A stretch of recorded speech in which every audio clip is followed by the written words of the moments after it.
The meeting is called to order. I'll leave it at that. And we'll start with the Pledge of Allegiance. We will start with the Pledge of Allegiance. Pledge of Allegiance to the flag of the United States of America and to the republic for which it stands, one nation, under God, indivisible, with liberty and justice for all. Go through roll call, so you can just read everybody off and have them say here. All right, we're going to go through roll call. John Callahan. Here. Bob Cooney, who is joining us by Zoom. Here. Myself, Devin Hager. Here. Danielle Juin. Here. And John Kiernan. All right. We'll start with the first board discussion item, which is the municipal complex renovation project. We're starting with a presentation of the project by the architect, Alloway 5.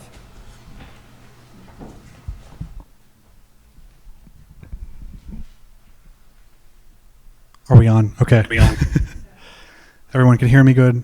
Bob, you can hear me online? I can. Okay. Thanks.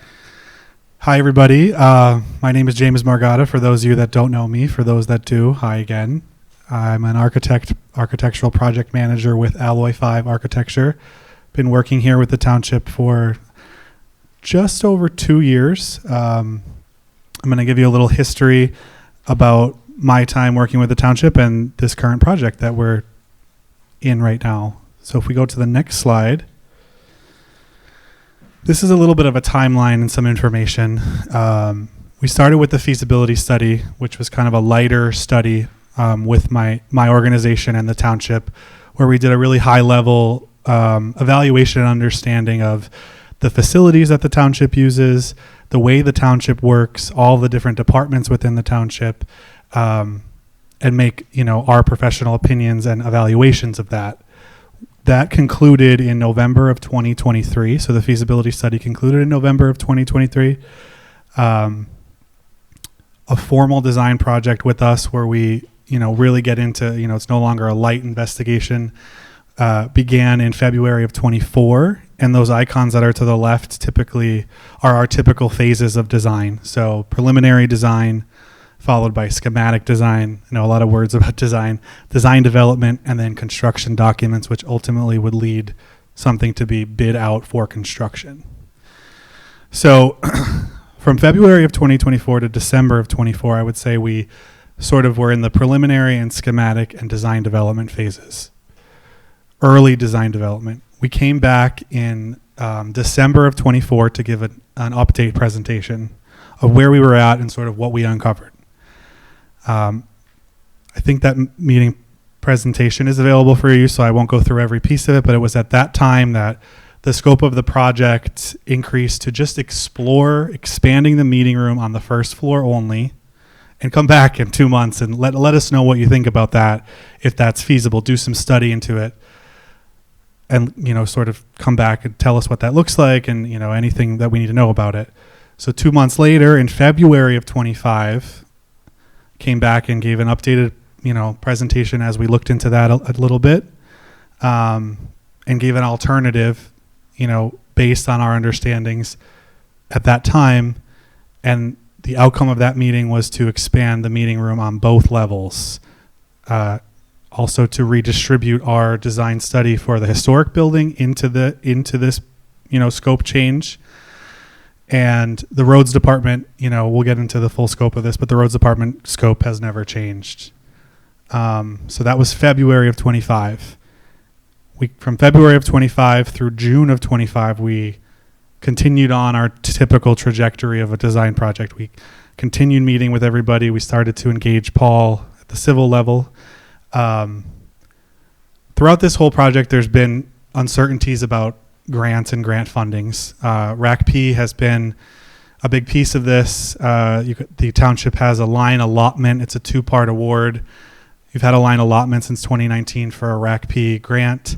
That had come up multiple times at every meeting. How much money do we have from this grant, and other grants too, but that was the big one. And we were sort of like, we're at the end of our construction document phase. We really need, to finalize this, get, Paul and civil moving. At that time, civil hadn't really been authorized to move forward with this. So we paused in June at 90% construction documents. We heard rumors that RACP would be opening. It was on a hiatus, during the transition of election year. So we paused and said, let's just pause and wait and see if we hear anything about RACP and other grant funding. I think we were exploring at that time also. Yes. RACP is, for people who aren't familiar with Yes. it, it's a federal grant. RACP is a state grant, Redevelopment Authority Community Plan Grant, I think is what it stands for. And it's essentially a reimbursement grant, but you would get money based on an application from the state that you would then have to, reimburse half of it. So if you got this much money from the state, you have to reimburse the other half. Okay, thank you. And the township prior must have put in a request, I'm not sure when, but I think it was active in 2020. So there was an allotment, but with politics, you never know if you're going to get that full allotment. So you have to apply again for the second piece. And then based on who's in the political sphere at that time, then you get your award. Unfortunately, we haven't figured out how much that award allotment is just yet. Do you have to add anything, Lori? And we did, so the grant period, what he's referring to, it's a little bit complicated. You have to wait for them to open the period for us to make the application. Correct. To the state to begin with. So we've been allocated the ability to apply for that certain dollar amount for years. 2019, Yeah, maybe 2019, even earlier than 2020, that. maybe. Yeah. During this period, that we did get notice that the grant period was open, and Yep. we had I think a 2-week turnaround maybe to get the application in. Yeah. So we did get that in. We just haven't heard yet on the award, and the state keeps saying, any day now. So we're Yep. hopeful. So when we found out that the window for the second piece of that application opened was September, I planned to come back, and PFM, the financial group, was here and they spoke, and Paul had presented a sketch plan at that time for some of the sketch elements of this project. And it was at that meeting that things sort of went not in the direction that necessarily we had intended the meeting to go. So since September, we've still been on a hold per se, but I'm here today to sort of run through kind of, I think, the best portion of where we're at and what we're kind of looking for in direction and moving forward. Did I miss anything? Nope. Okay, good. If we go to the next slide. So coming out of the feasibility study, we had identified 4 goals for this project. In particular, this room, more efficient layout for this room and the project as a whole. Some of the spaces weren't being utilized to the best, of their kind of utilization. Enhanced safety was an important goal. Energy savings, the township's been active in sort of their sustainability plans, and technological upgrades. Those sort of guided us in stepping off or starting the scope exploration for how we landed where we are today. If you want to go to the next slide. So I believe this was presented to the board in that December of 2024 meeting. This was the outcome of, we now are fully on board with the township. We're studying everything. We're consulting with all of our structural, mechanical, electrical.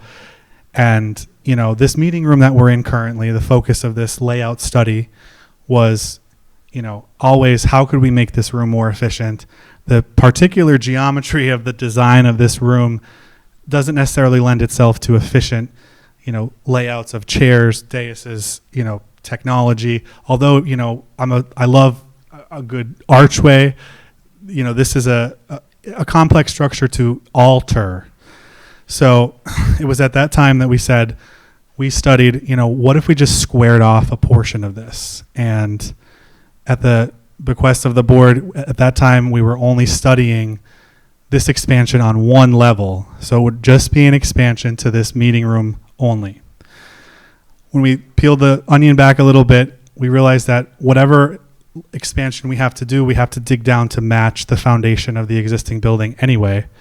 And that if the wasted space, you're going to be digging for a lower level anyway, why are we only expanding on this upper level when you essentially have to touch the lower level to match those conditions? So some of the cons of this layout, The inefficiency still remained because we left, this structure. You could sort of see holes in the chair layout, and that's because we were keeping this. This is a glulam arch structure that forms the roof of this meeting room. We were keeping that because we were trying to, conserve cost. And, we at that time we were just studying how everything went together. And you will see that we really didn't get many more chairs into that layout. We had pockets of space. We were able to roughly get a caucus room on this side of the building, but that was it. We did work a little bit. We're trying to rework the secure entry to the whole building as a whole. But outside of the layout, the structural weigh-in on this was that this is going to be a very hard and costly endeavor if you're keeping this structure the way it is. For those of you that are familiar with the roof of this, some of it is decorative, some of it is actually, needed for the roof. There are a lot of pieces, if you were to add on to this and kind of try to keep it, that were complicated. And he obviously, structural, recommended you need to dig down anyway. You're going to be matching the conditions. So you're losing space if you're not going to expand on both levels. So I'm not sure if it's obvious. I mean, I was at this meeting, so Yes. I remember. But when you look at this plan, there are little rectangles Yes. that are in that pink. And I think it would be helpful, especially for John and Devin, who weren't here, to point out that those are actually these Yes. holes Yep. So that you- stay.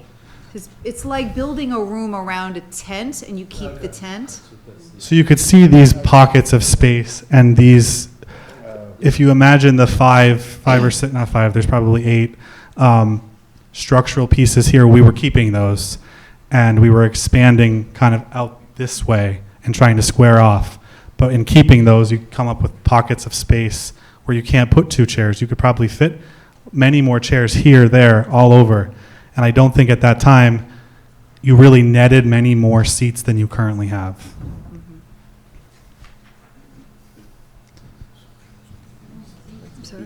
No, they would actually be beams, and so you'd have obstructed views also. Like from floor to ceiling. These wooden pieces would stay. Okay. The academy has the same issue down there, the Academy of the Arts. So based on this, and if you go to the next slide, it kind of shows the inefficiency of the lower level, that area that's hatched with the red outline. The foundation is costly to break into, but also you're digging down enough so that that whole area that has that gray cross hatch was wasted space. And since we weren't gaining anything on this lower level, but you were essentially touching it and digging down anyway. So at that time, we put together this presentation with the weigh-in of myself, the structural engineer, and we presented it to the board.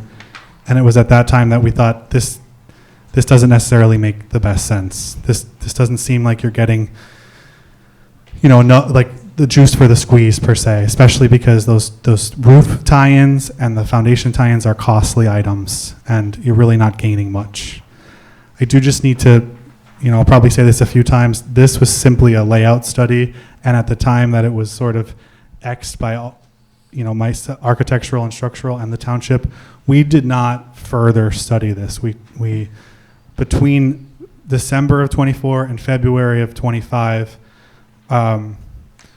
we almost had an assignment. What if we were to just demo this structure and keep the foundation?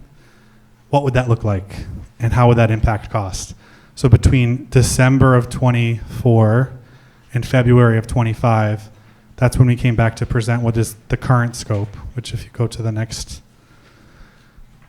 This is just kind of a, not a rendering, it's a 3-dimensional view that sort of shows a little bit of the things I was highlighting. If you imagine adding on to making those roof lines, if you were to do that and keep this roof and this structure, you can just kind of see the complexity of that. There's some serious roof modifications that needed to happen, and you're, like I said, you're digging down to that lower level regardless.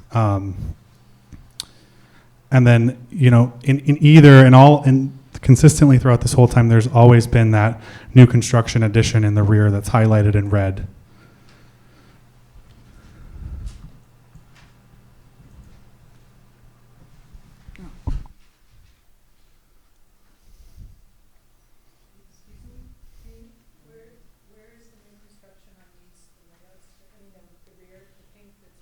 Yep.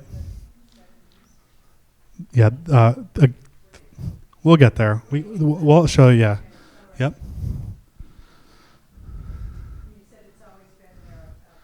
Oh, yeah, that's just been part of a new construction addition since the feasibility study. Guys, I'm going to ask that anybody that speaks uses a microphone because I can't hear what questions are going on there. Okay.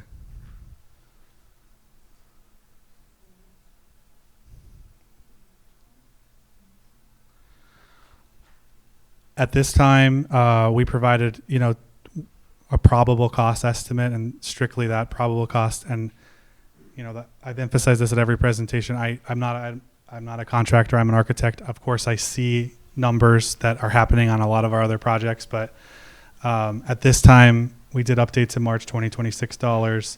An estimate for that construction, only construction, was about $5.2 million.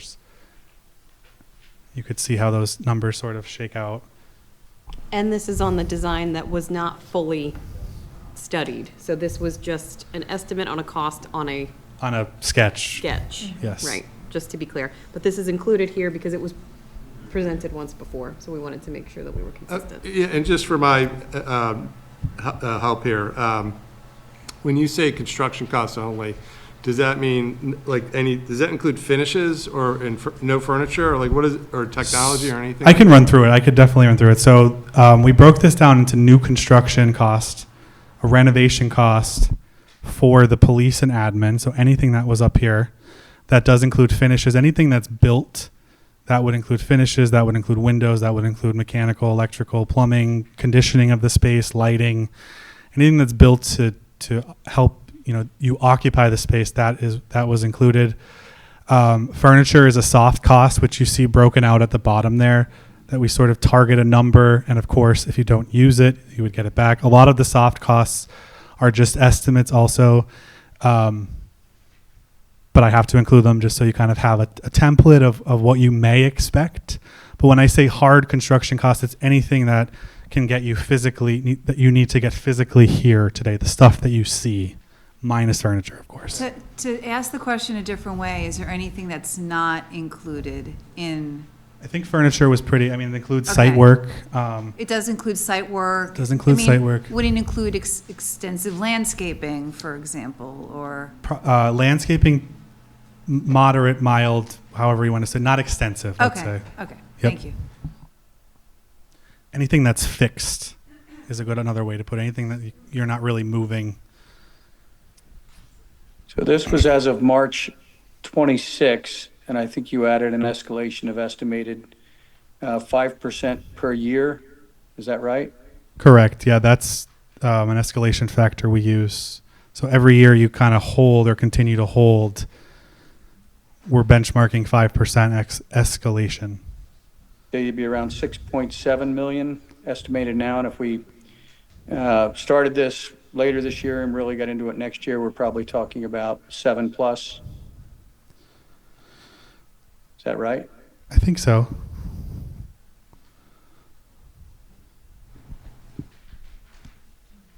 Again, that's worst case scenario. Like go ahead, Lori. I was just going to say, this number, this 6.3 number is in March 2026 dollars. So that is current, up to date. That is current. Yeah, if you were to go out to bid Oh, I'm today, sorry, that is 26, okay. Yes, then it's 5% for 2027 and on. yeah, if you waited 1 year till March of 27 to go out, worst case we're predicting would be a 5% escalation from that number. How have you seen projects coming in recently with everything going up on materials and labor and that sort of thing? Have you been on target with other projects, or are they going over, or what do you see out there? I want to say things seem to be sort of leveling in terms of uncertainty. Currently with the global climate, I can't speak to that. But I did feel confident. We typically have to, like I said, continuously include like worst case scenarios. I can't accurately forecast what the worst would be, but we always overestimate, again, to try to tamp the expectations. But a few of our projects, around have been within our price range or less. I can also add to that that Spring City Borough is working on a municipal renovation. So our relatively close neighbor up the road. And they were estimating a $9 million project, and they just went out to bid, and bids came back in at 8.5.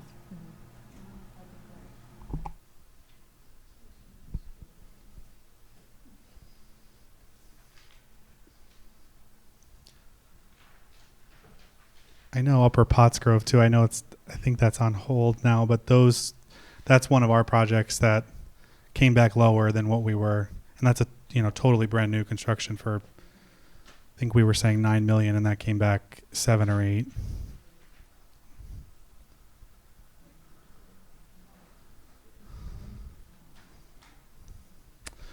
Okay, so moving into the current scope, which is what was sort of decided on in February of 2025.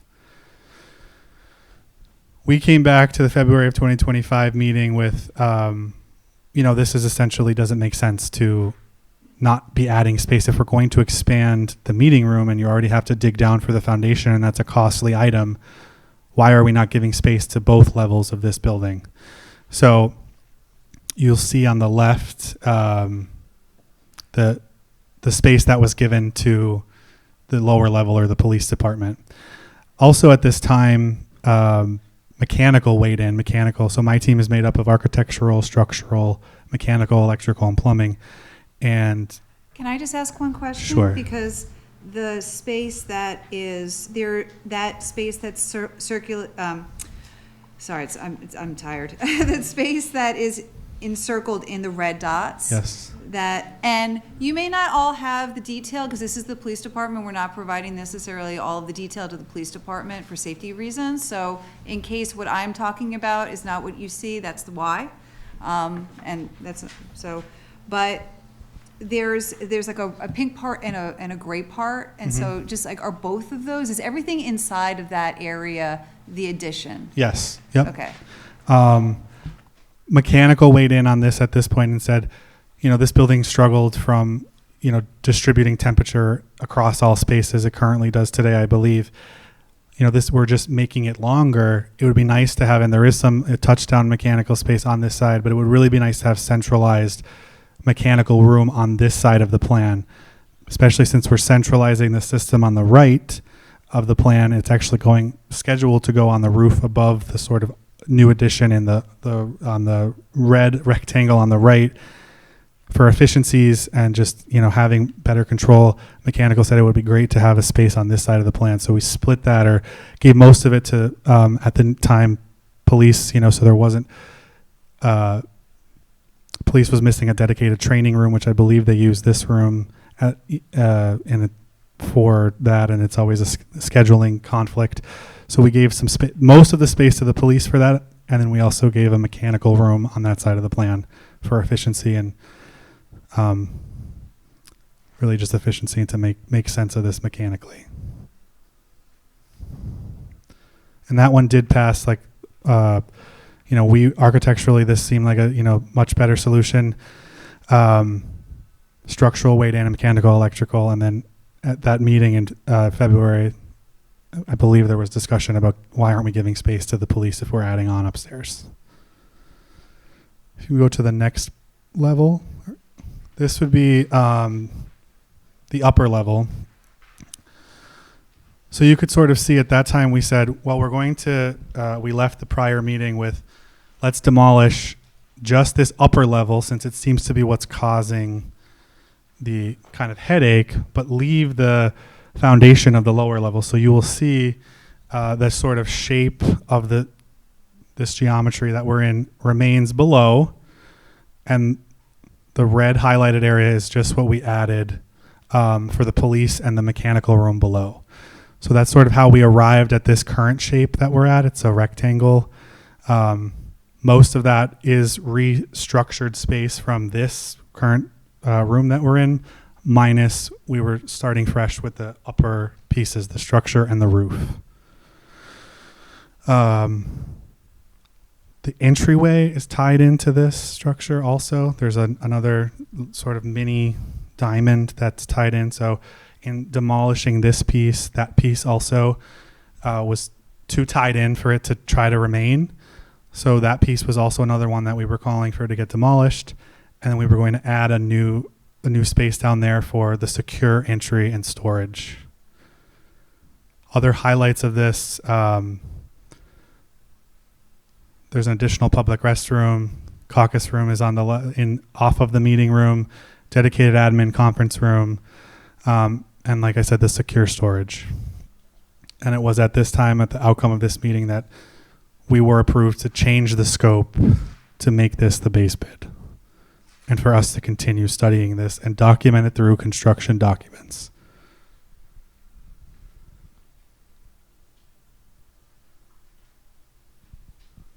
Here's just the same sort of three-dimensional view of what that looks like. So you see on the left, you see the sort of added piece in red. The gray is what I'm calling restructured space, but it's, remaining from this floor level below.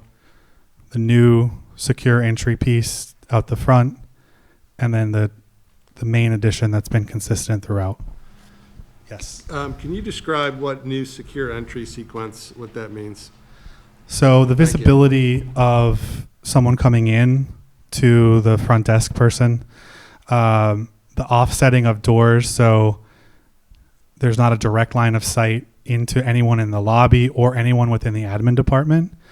Being able to securely buzz someone into a vestibule and have them hold there before they're then let into the township quarters as a whole. Other things are adding security cameras for that to be seen, within the township, within the admin suite and below. And that's kind of on both levels. So it's really just creating a holding space that you're able to control who's in and out. That, to me, it's like hardening the building or something along those lines. And is this something that is standard with new construction or renovation? Yes, at the municipal level, at the public school level, in today's current day and age, definitely the police level is to have that series of entry points and to, I think currently once you're in, you're in. I think you do have a camera, but that holding space is critical on both of these levels and what we're seeing. Yep.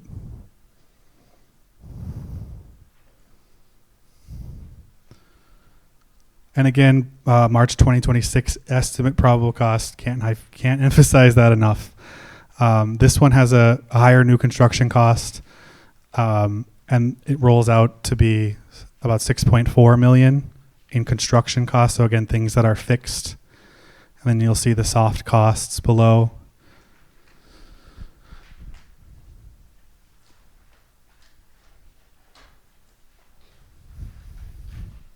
For those that are looking at it, the roads department has scope that hasn't changed in the whole time we've been doing this. So it's not necessarily why I'm not talking about it, but they're having site work and renovation internally of their space and a little bit of an addition there also.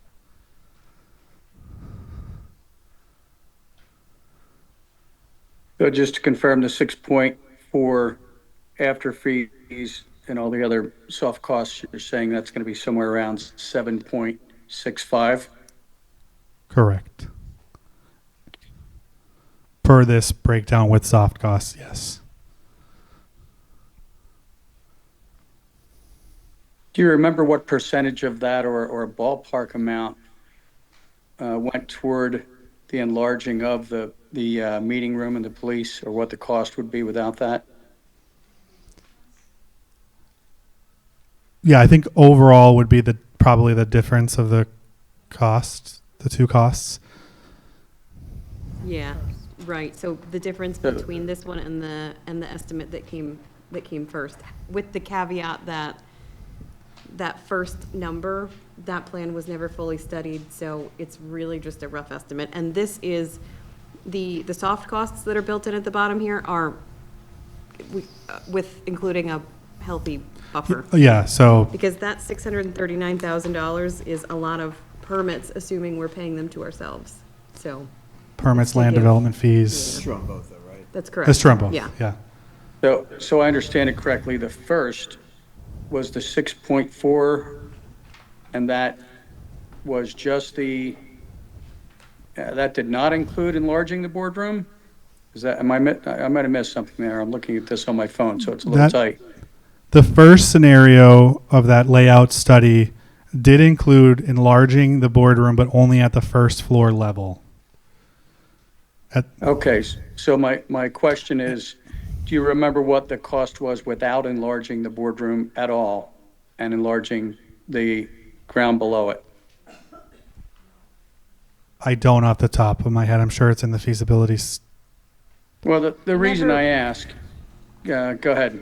I don't, that option was never really studied, because it was communicated, I believe, through the whole process that one of the priorities of the feasibility study was gaining additional usable space in the public meeting room. So I don't know that there ever was No. other than the numbers that would have been included in the feasibility study as basic, just kind of estimates based on square footage. Correct. There was never any, once Alloy 5 was retained to do actual architectural drawings, there was not an option, to my recollection, I'm fairly certain there was not an option that did not explore expansion of this room in some way. Correct. So I think one of the things that's concerning to me, and this came out, I guess it was last September, until that time, I don't know that we really got in front of the public with what the costs were going to be and how we would fund this. And that's the question I keep getting asked is, where's the money going to come from? And I think it was September, we briefly had a number floating about of somewhere around a 1 mil tax increase. And that's what caused a lot of concern. And then right after that, we had a concern, which ended up in a last minute tax increase based on us being upside down financially without this. So that hit in our budget meetings, and the public was a little concerned about that, and I agree with them. So at the 7.6, what does that equate to in payments is where we left off. You guys had come across, and I think you said, don't count on any grant money. If it comes, it's fluff, and that's great to get, but don't count on it when you figure out how to fund this. So we touched on that briefly in September, and I'd like to get in front of the public with that.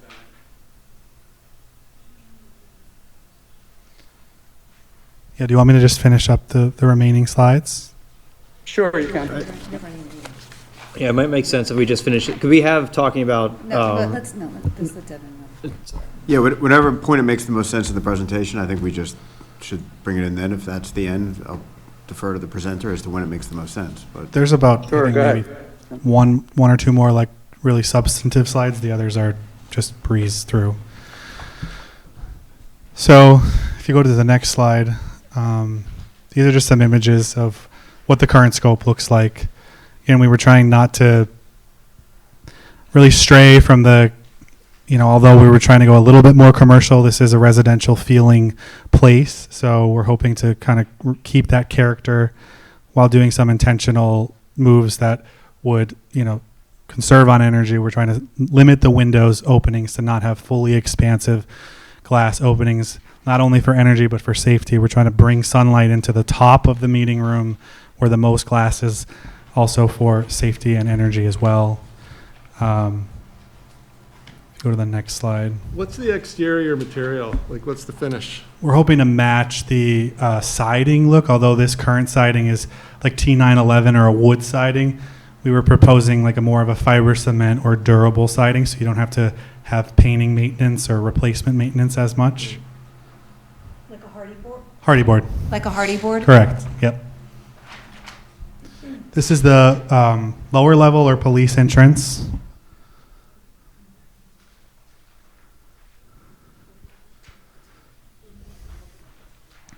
And this is the meeting room from the interior.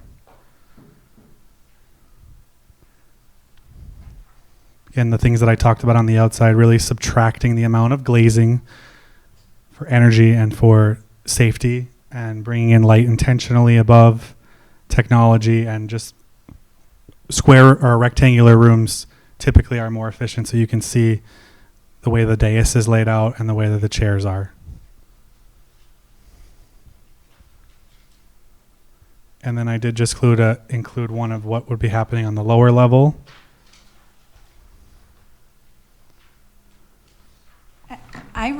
If I remember correctly, we also talked about, well, we do have these windows sort of at ground level, but we could remove them too. I remember us having conversations about security Yep. in the meeting room. Okay. The ground level windows can definitely be removed. I think you would have to increase your lighting, your artificial lighting. Okay. But the light coming in from the top would be, substantial enough for natural lighting. So again, just summarizing, what we gained from this not only is we're making the meeting room bigger, but what we gained from this across the whole project, at least on the lower level, 2 additional private offices in the police department, a dedicated training room, increased patrol room or patrol space for the officers, a small meeting room, a break room dedicated to the police, locker rooms for both genders dedicated to the police, shower room, and then back to that secure entry sequence, a secure vestibule for the police, a man trap for processing in the way that the police takes people into their department in their back of house space, and temporary evidence storage, most of these which are lacking currently in the police department. On the upper level, 3 private offices, a dedicated conference room to the admin department, touchdown space, 4 flexible desks to accommodate for future growth. That was one big thing that came out of the feasibility study, is when this building was designed, there was no forward thought about what this could look like and the way that Schuylkill Township will be operating if there ever was growth. An additional public bathroom or township bathroom, depending on when it's used. This enlarged meeting room for access to the public, an additional 45 public seats, upgraded technology, a caucus room that is dedicated to the Board of Supervisors that is directly off of this meeting room. If we're talking about security, kind of leaving this room to go across the hall to another space isn't a best practice and wouldn't be the way that it would be designed if this was a brand new facility. Increased storage, and then back to that improved security piece, secure vestibule, secure vertical circulation, a piece that you're missing. We did sort of block off the free roam between floors, so now that's also more controlled. And then bulletproof glazing where we would see fit, kind of like what we were just speaking about. So all of that stuff is where the current scope is based on the enlarged meeting room and the other needs of the project, and where what has been sort of approved to date. If you want to go to the next slide. So again, where we're at today, of course, we're your partners in this, but this has been on hold essentially for about 7 months since June, besides really just me touching base with the team, touching base with Paul, kind of applying for RACP, the grants. So there's a whole slew of things. We all know how things are when you put them on hold for any sort of time. You have to, if you're jumping back into it, you have to regain your sort of bearings with what those conversations are you had 7 months plus ago.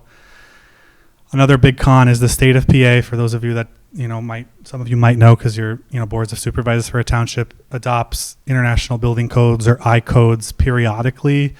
It's not every year, and PA is notoriously slow to update.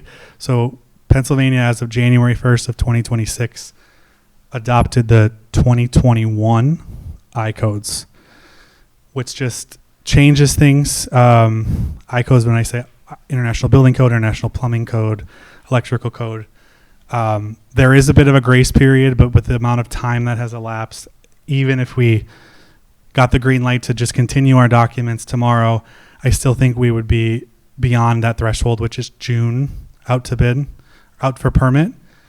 So there will be a small design change fee just to make sure that we're meeting all of those new codes that are adopted by the state of PA.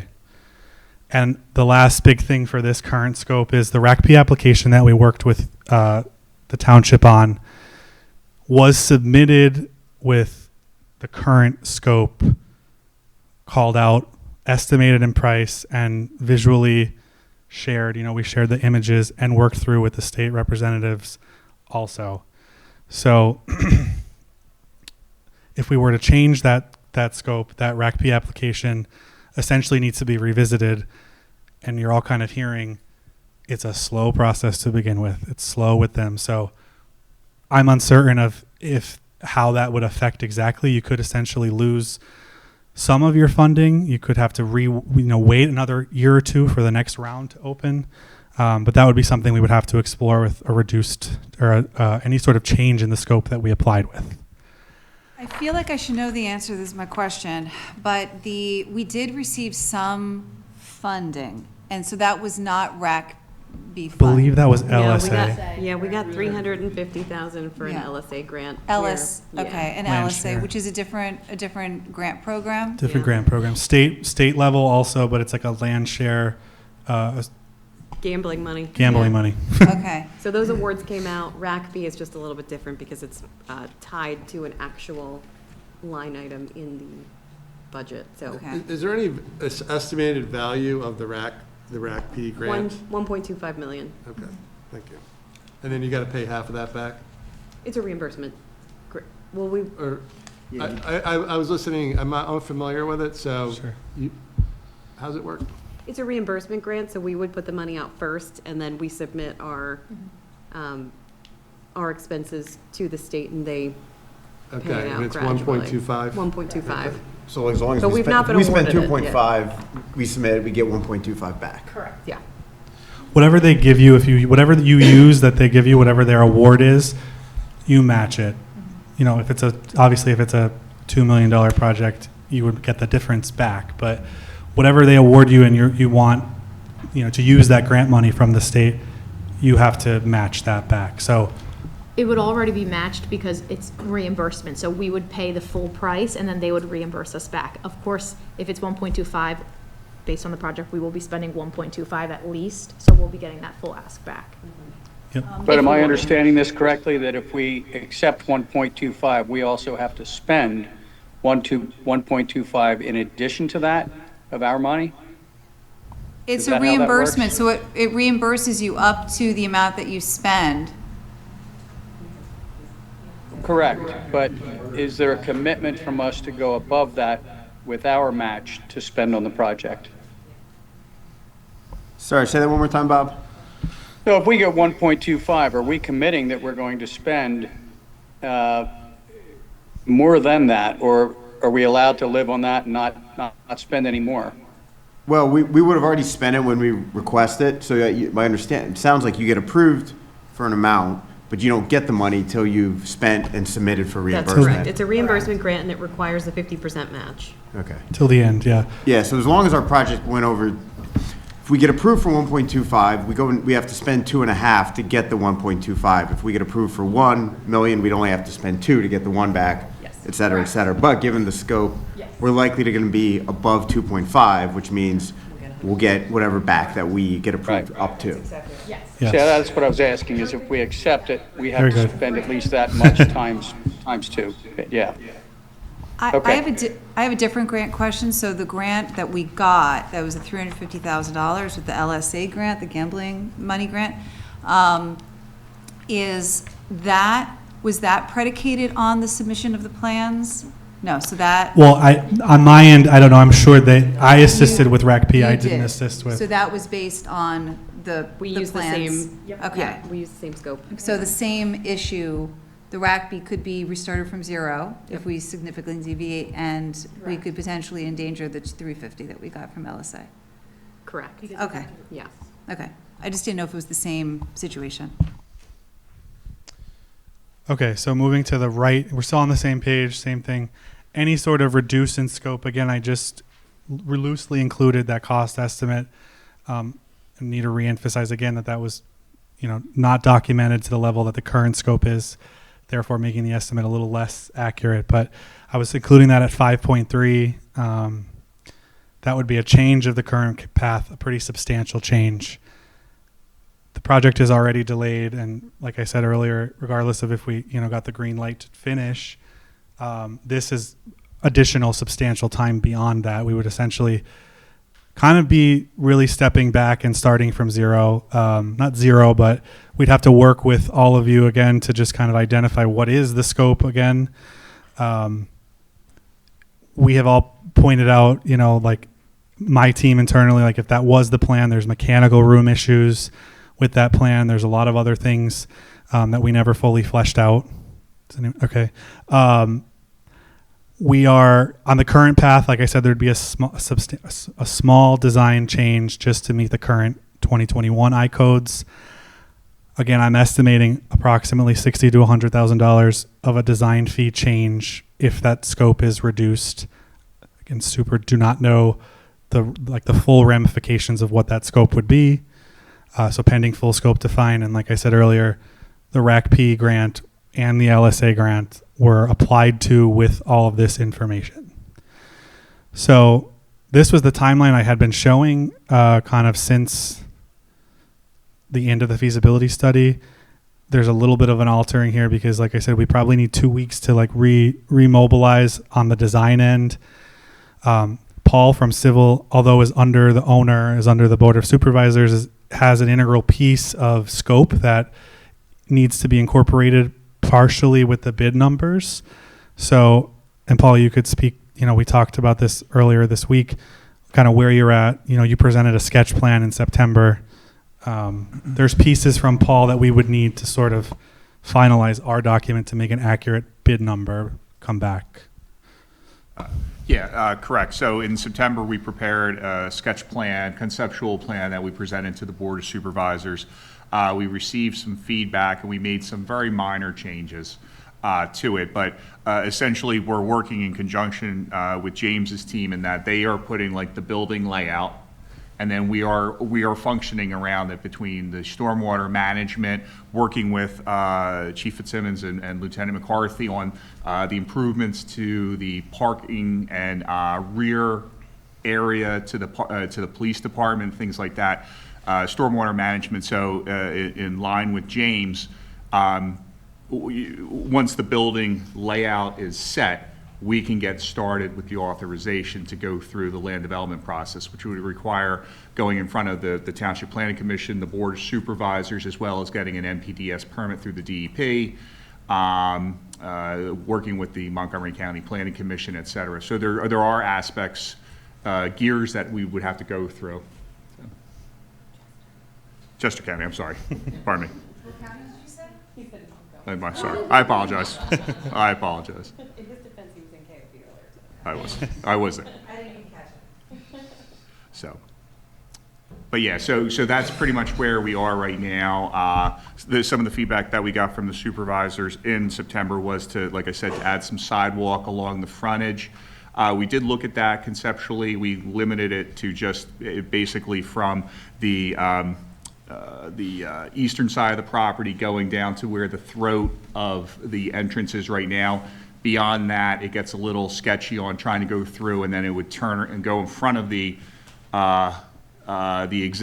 old township building. It's very steep there, plus it home runs right into the creek. So we thought that wasn't necessarily the way to go. Additionally, we had some input about trying to get some additional parking in the process of this. So we did expand, in particularly parking in the back.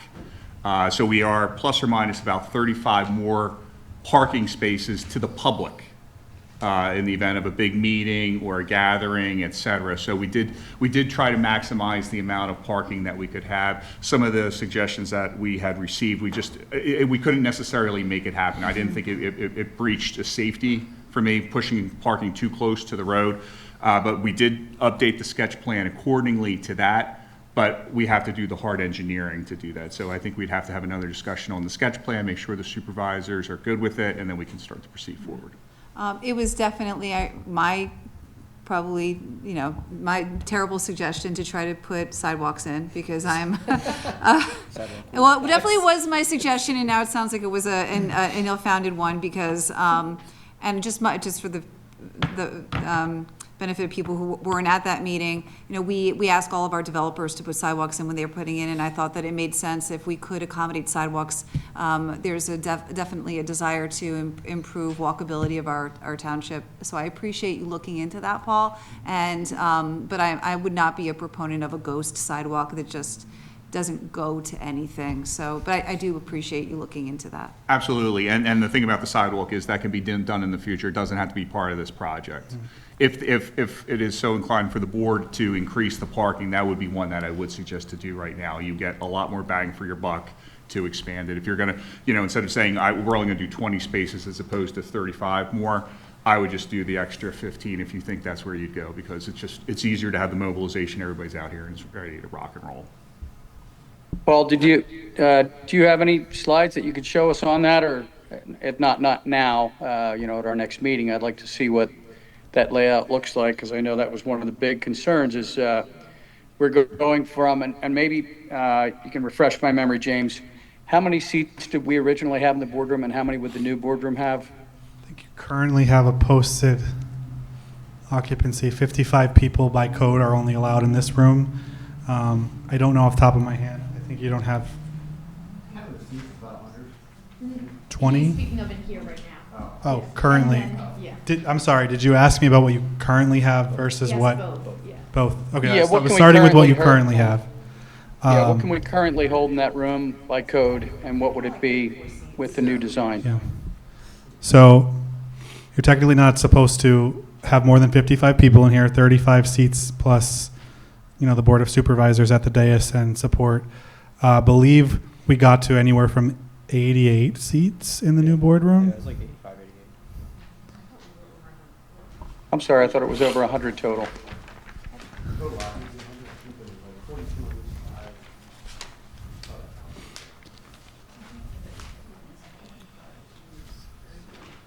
I want to say you're in the high 80s to low 100 seats. With I think there were 88 dedicated seats, and there were seats dedicated to the technology area. It's 85. Based on the new one or the old? The new one? No, you're not, I think Oh. that's this one. Yeah. It isn't called out on the, it's just not called out, but I recall it being, Thought it was over 100 total. where is it? Where do you see the I number? thought it was 55 max. Oh, I- okay. John is counting the actual seats in the schematic. I'm not sure. Is that, well, I don't know if they're just representative or if they're actual seats. No, we had, there. I was gonna say, after the Not on conclusion of slide 10, there's not a number. On slide 10?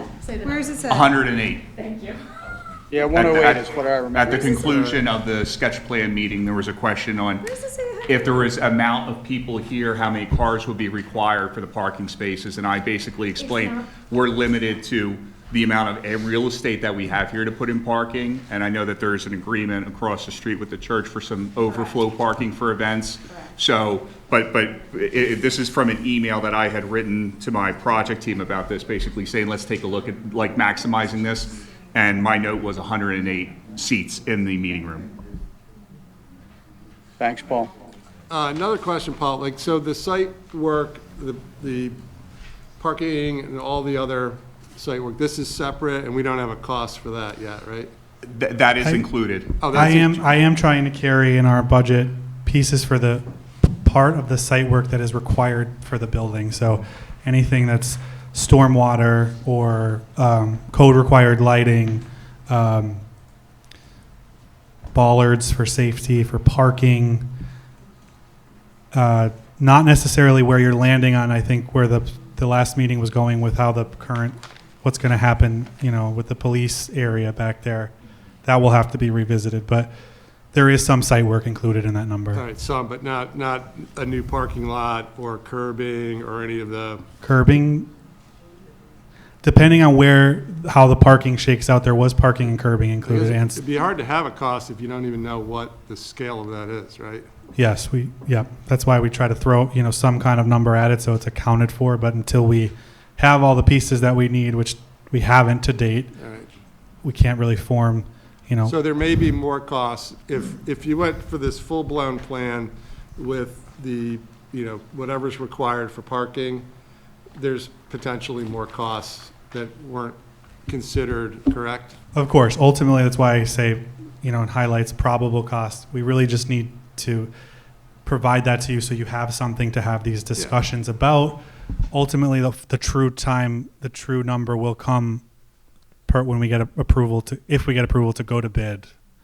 We've been in a holding pattern. So that of course, like Bob said earlier, asking where we're coming back on that. Typically, like within the last 6 months, we've been all right. I can't say how the current global climate will alter that, but the bid number, getting to the point where we can go out to bid, is really the true cost, not a probable or an estimate.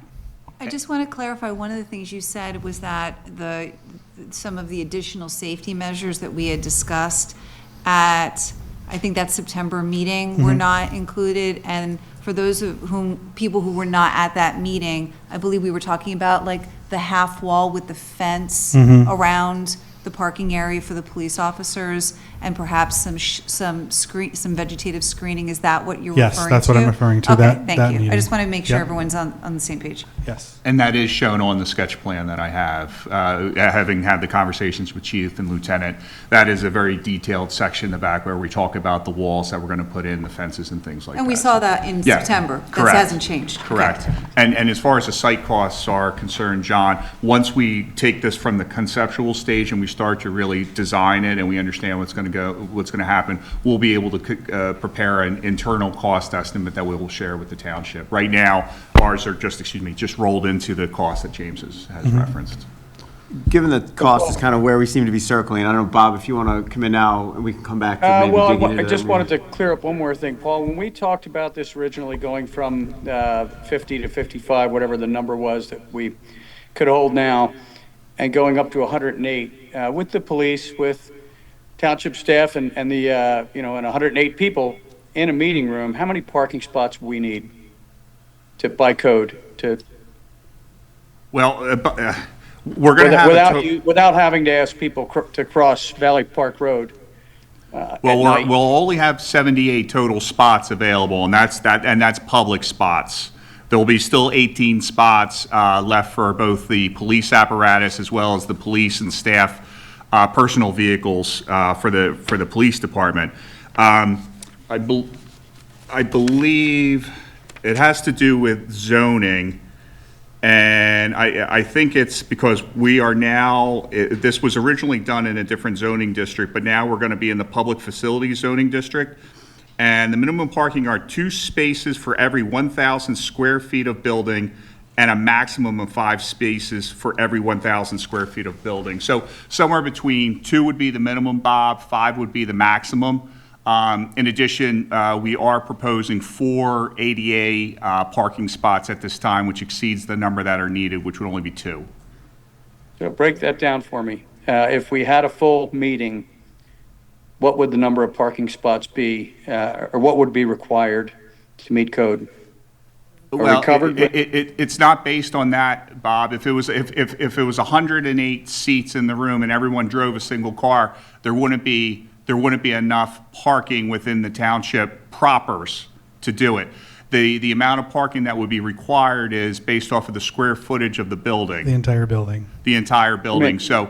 So in that case, you have a certain area, or, that we have to have to accomplish that. So we're going to have 78 parking spots for the public, which would mean this building would need to be 36,000 square feet, 2 spots for every 1,000 square feet. I mean, you could break it down that way, but let's be realistic, that if we did have a big meeting, if everybody showed up and we filled that room, we've got some concerns as to whether or not we could fit everybody. And you can look at it from a code perspective of, X thousand per square feet per person, but I'm talking about seats. I'm talking about actual people coming, not specifically code. You can fit within code and still create an issue. Yeah, I mean, we're constrained by really how much parking we can put in physically. That's why we right now, even when we presented this in September, we had less, and that was one of the concerns that was brought up. So we expanded it for just that. But now we're handcuffed to the amount of real estate that we can put this in. Again, we have ample parking code-wise, like you referenced, Bob. But again, I think what you're suggesting is that if there's 104 seats and all 104 seats are filled by a person who arrived at the township building in a car, their own personal vehicle, there wouldn't be enough spots within the township propers to accommodate that, and that is true. So I'd like to see a sketch of what that new parking lot looks like. I think that needs to be included in the presentation. It's in the workspace, Bob. Okay, I missed it. Quick question. Is that a slide you can put up now for the presentation, or is that too much to ask?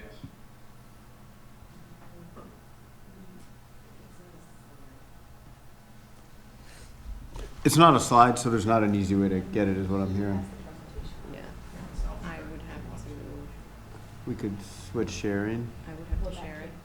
Is there anything in here, police-wise, that we're gonna share to present publicly?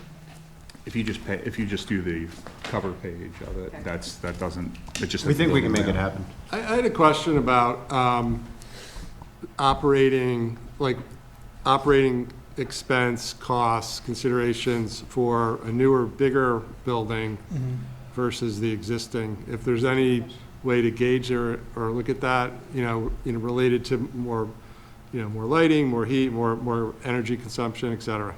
Yeah, so in theory, all of the existing light fixtures are from a period where there was no LED lights. So part of that renovation number is to swap everything out for an LED upgrade, which, if those of you that have done that switch in your home or have experience with that, that does save quite a bit, and it extends the life. You're changing the maintenance of bulbs and things less frequently. Part of the reason the state and the international building codes and energy codes get updated, they get slightly stricter in terms of how much insulation that you're required to put in any sort of new construction. So a big piece of this was having solid wall in all over the building, but especially in the meeting room versus what you have currently, which is all glass, which is the least kind of resistive material to heat and what you lose the most heating with. So in theory that, you'd be saving costs just by having a wall that's constructed and designed to current codes. Also, plumbing fixtures, same thing. 90s fixtures are definitely less efficient than current fixtures that are out on the market today. Just the standard ones, you can really go forward with low water, like extreme low water ones, but just the stuff that has to meet code is a lot more efficient.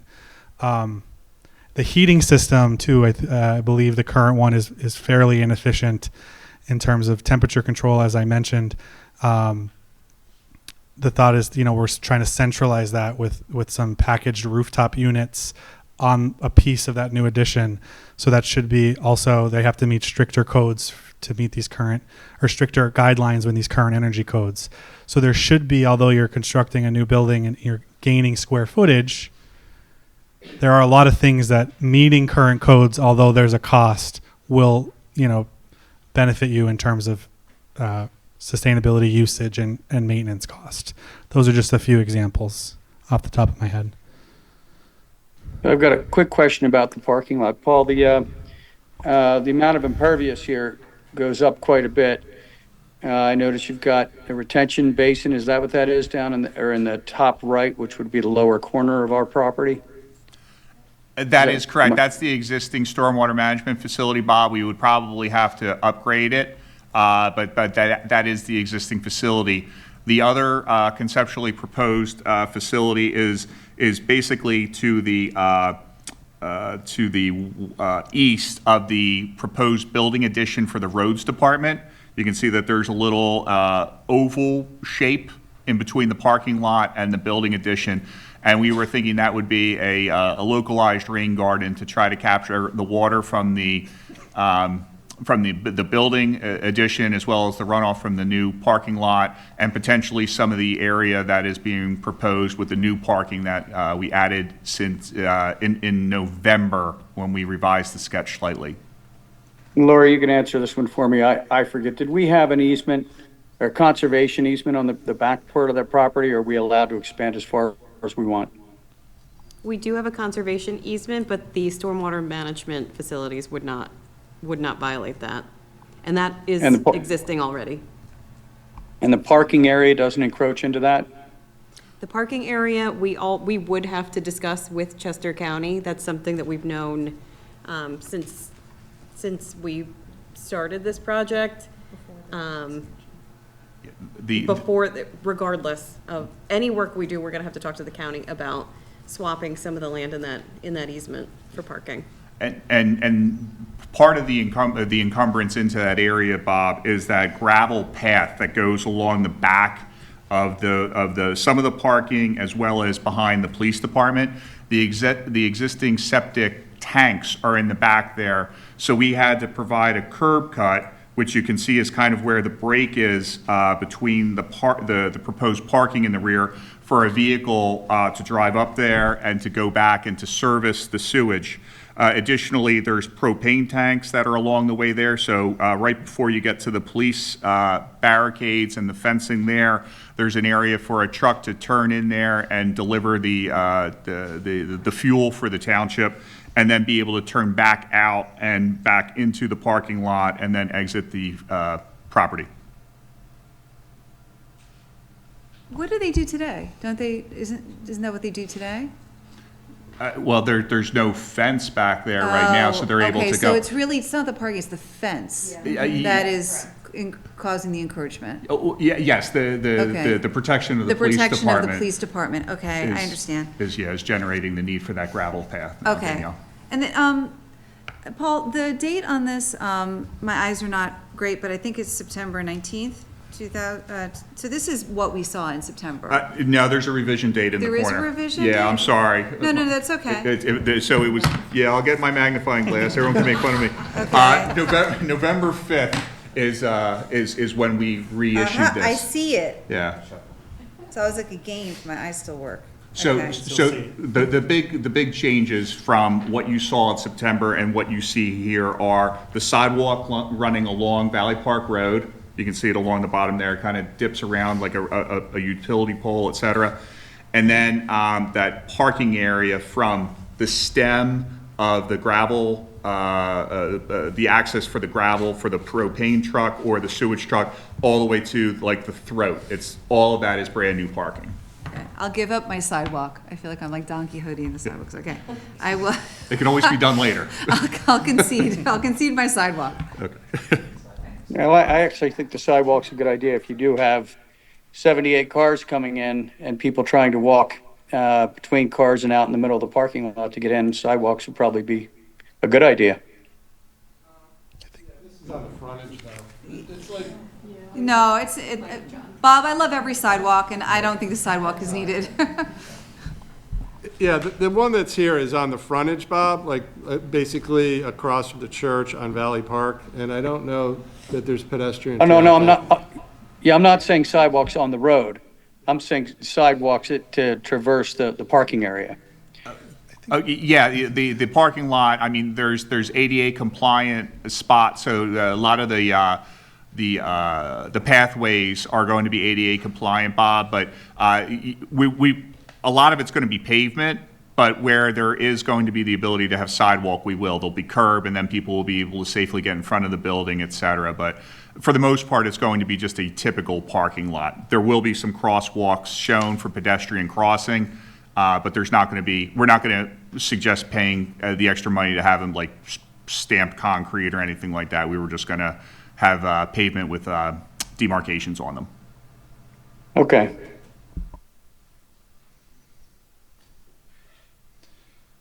So are there any concerns that the county's going to give us a hard time about encroaching on an easement? I haven't had a conversation with them yet, Bob. Again, it's passive recreation in that area.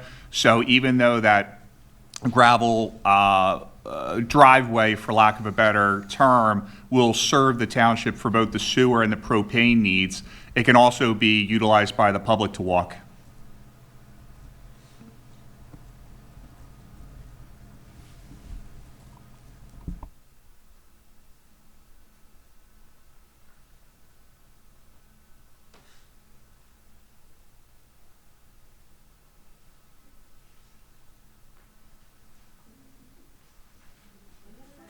I guess, I'm trying to think through how to phrase this. I know costs, obviously money is important, costs are important. This is a beautiful looking building. I imagine there's not a huge cost sway in minor exterior or interior design changes, but like, I don't know, like, I guess what I'm trying to understand is like, do these costs and does this design fall in line with what is commonly utilized for a municipality building like this, or, and of course, like, you can only speak to the projects your company Yeah. does, right? But you see what I'm kind of, like, Yeah, I mean, I could say from the way that this project has projected trajectory through the feasibility study to now, of course, this looks like a bigger meeting room than you have today, but that meeting room allows you not only just additional meeting space, there's a lot of other things that, are encompassed in that one move of adding space to the meeting room on this level and the lower level. I wouldn't say this is, of the projects that I've seen in similar municipalities, I would say this falls right in the middle of a target. This isn't anything beyond exquisite, but of course, there's the argument that, it could be, but you're really just adding additional space for public, a dedicated caucus room off of the meeting room, and then space to both levels. We're trying to preserve as much as we can by keeping the foundation at the lower level, and restructuring this upper level space. So I don't know if that. I guess like, accomplishing those functional benefits, but maybe a building that doesn't look as aesthetically pleasing, would that save much money? Is there a cheaper way to accomplish the same functional goal? Or are we talking, a couple $100,000 delta between the two? I still kind of lost with what you're asking. You're Well, like saying that, Like like from the backside here, like just this abutting, like, I'm not using all the wrong terms, I'm sure, but like, you know what I'm saying? Like, if this was just like a flat front rather than this kind of glass, like elevated. most of that is what you're here. existing. Most of that is what's That's here existing. today. Okay. That's existing, so, It's kind of just a facelift for what's yeah, existing. that's existing. This is the new, and this is the Police. siding. The siding, yeah. Okay. This is all existing, so this would just be paint and windows. Paint and really. windows, yep. Okay. I That think, answers it. I Thank think you. what you're getting to though if I'm understanding, if I may, I think we're looking at the rendering of the front of the building. Mhm. So I think your question is, this looks architecturally beautiful. Mhm. It's a pretty picture. Are there things we could do here that we could still accomplish the design and the safety measures that we're putting into place, but with a cheaper exterior, or is this, it's just a rendering, yes. so we Yeah, haven't it's even. it's meant to be pretty, it's a rendering. I think like what Danielle and I were. We're not asking you to design an ugly building, but You're, optically, right? Yes. This is a large expenditure. We do not both want to seem, nor do we want to be spending money in an imprudent manner. Of course. And so if you made it less aesthetically pleasing, does that save us cost? I think like what we were talking about earlier, the windows on the ground floor, they can be eliminated. You could eliminate the light coming in the top also, there's ways to make a box look, my ultimate answer is yes, there are things that you can do to reduce that, but you would be compromising some of the things that we've all identified as important to this project, like lighting, security, energy, a lot of those things. Okay, thank you. I think you also have some control over that in the bidding process too, like if the bids come back and that material is Mm-hmm. wildly expensive, and again, I don't presume to know what that material even is, but that's an area where you, Yeah, because this has to be publicly bid, it's public dollars, there has to be three. In addition to the drawings, there are specifications that basically describe everything that we're putting on paper. Right. So we call out one as basis of design, which means that's what's shown on all of our contract documents, but we provide two other alternatives of like equivalence. So in the chances of a substitution or anything cost value engineering, we have those already in the project to be explored. There are also things that we could do as like alternate pricing. You can see a line item for subtracting those windows, how that would, kind of you can a la carte the process and say, the windows included cost X and the windows not included cost, deduct this much. And we do often get creative with alternates. It's a good way to keep all of the contractors kind of honest in terms of like, they're just putting alternates in here, but we want to see how much level of attention they give to those alternates so we can compare them across the minimum 3 that we need for public bidding. I just wanted to say this, just because John and Devin weren't here. When we interviewed, Ally 5 was not the only, architect that we interviewed, and we had a whole workshop where they did various presentations. And so this made me think of it when you asked about the question, in your experiencing municipal complexes, they had far and beyond the most experience in working with municipalities on their municipal buildings. And that was one of the reasons, at least why I supported them for our selection.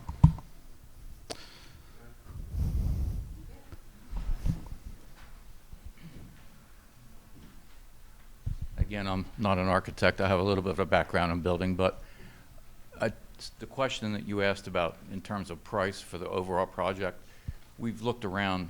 Kennet Township is in the process of building a new police station, just a police station, not admin or anything else. And they're spending, it's a similar sized department to us, and they're spending $13 million just for the police station. So if that helps, I don't know. Thank you. Yeah, I the think project the that elephant in the room is that we really never got in front of the public to talk much about how this could be funded. I think in September it was touched on briefly.